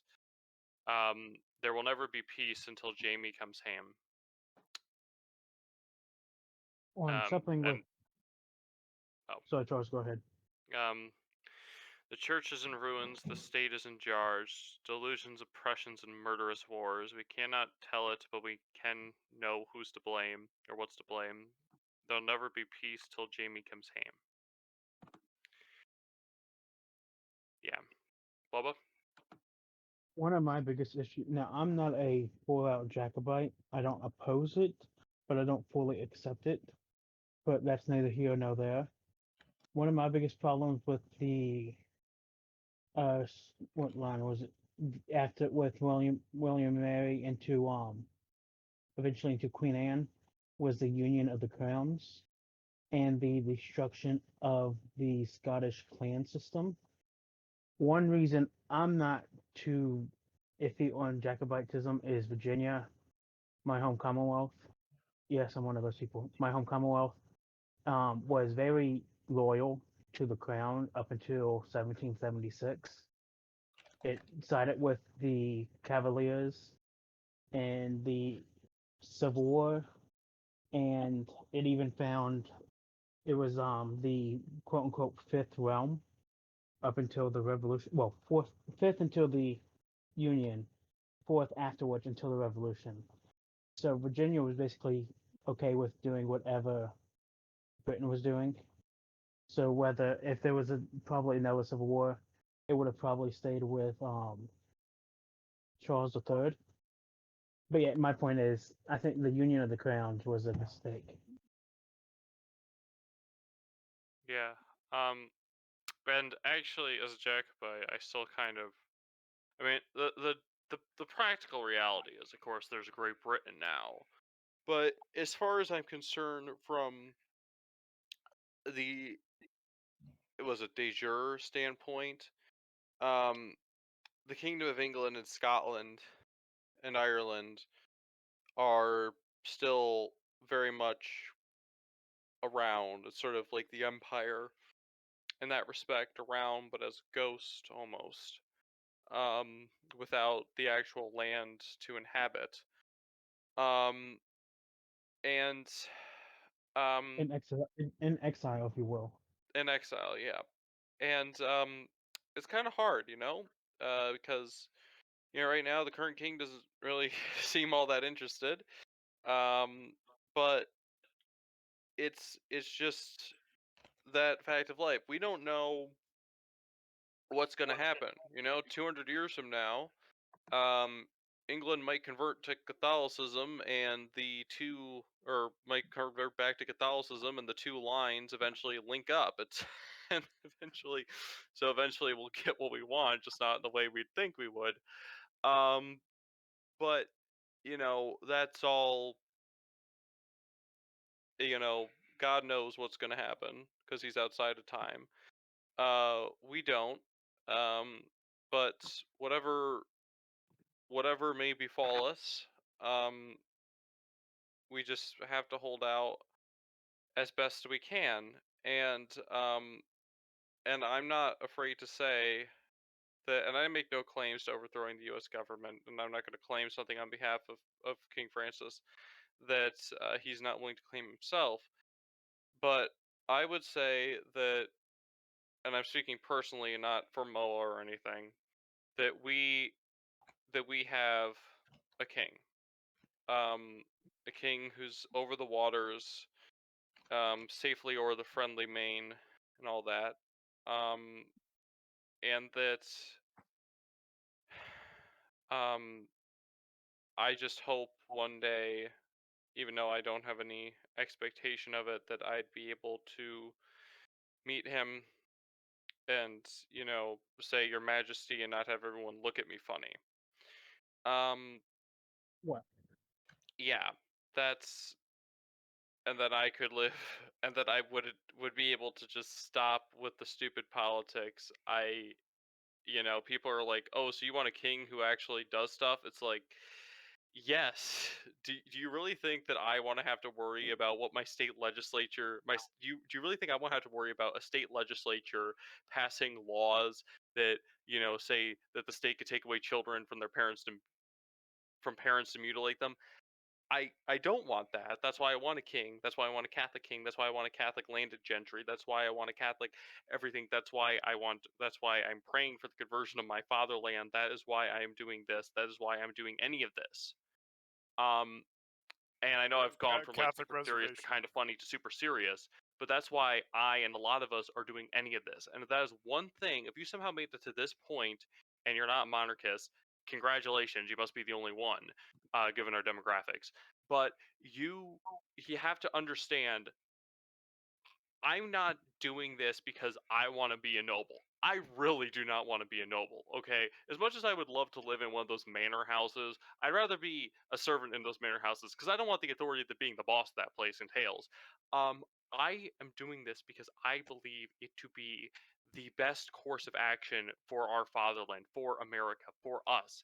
And that is what I am striving for. As many people as possible, ultimately from our nation to be saved, because there is a government. Because politically there is a government that is conducive to the people's salvation.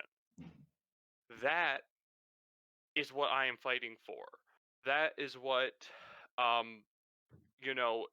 And I once again, I'm not calling for the overthrow of the government, but should there be some massive civil unrest and I'm dragged before some, kangaroo court, I hope that I have the strength to die for that ideal, because um,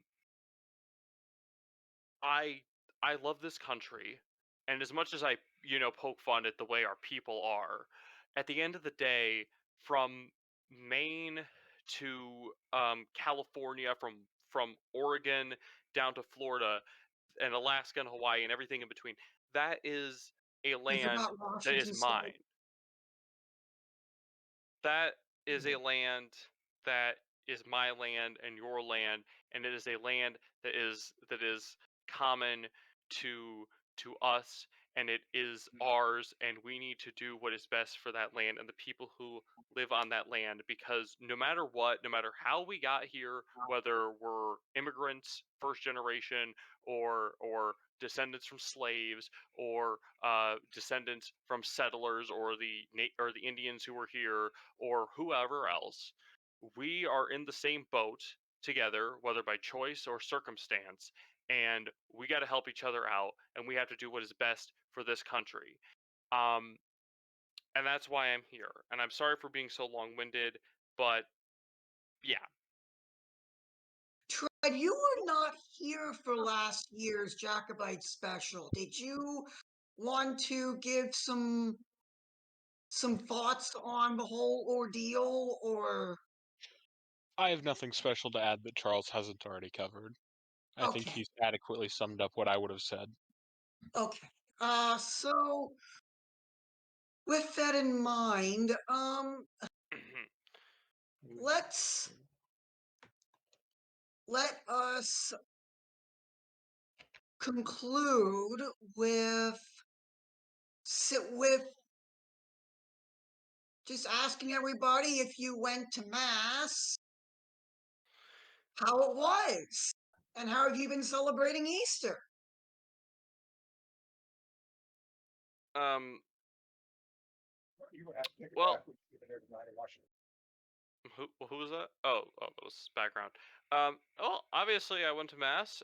Father gave a very good homily, where he said, we're really great at celebrating Lent, which, I think I could have done. I didn't break any of my Lenten fast, but I feel like I could have done more. You know what I mean? And then, but he said we're not so great at celebrating Easter, because remember, Lent's 40 days of fasting. Easter's 50 days of feasting.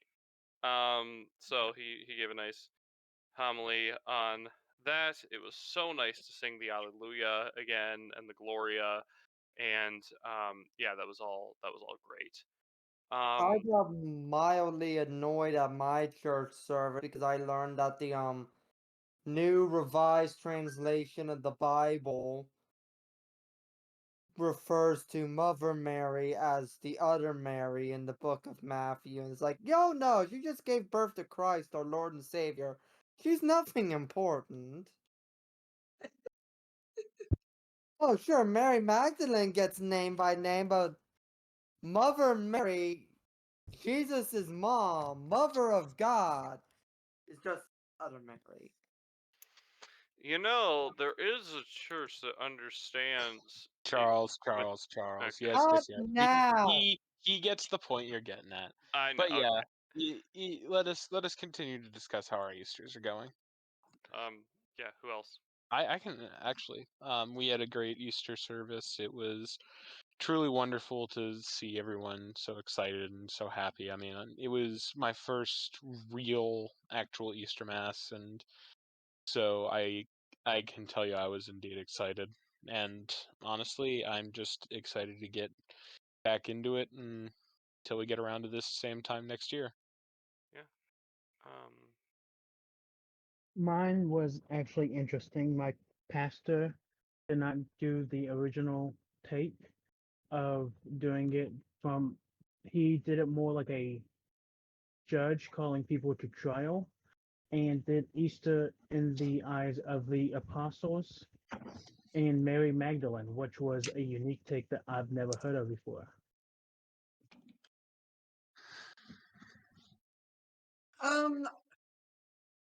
Well, I went to all three of the Triduum masses, as well as Easter Sunday morning. Because you can't, well, yeah. Easter Sunday morning, that mass reinforced in me why I decided to go to Easter Sunday Mass. Because they brought out Mozart. Oh yes. They brought out a whole string quartet to do an orchestral mass on Easter Sunday morning. That sounds beautiful. It really was. I was so overjoyed. And on Friday, for Good Friday, we had people coming up from Northern Virginia. There were so many people and so many cars that some of them some of them turned back home because they couldn't find parking. But anyway, it felt very good to be able to celebrate Easter in a very fitting way. Took my grandmother out to dinner afterwards. And yeah, it's been great. Anyone else want to chime in?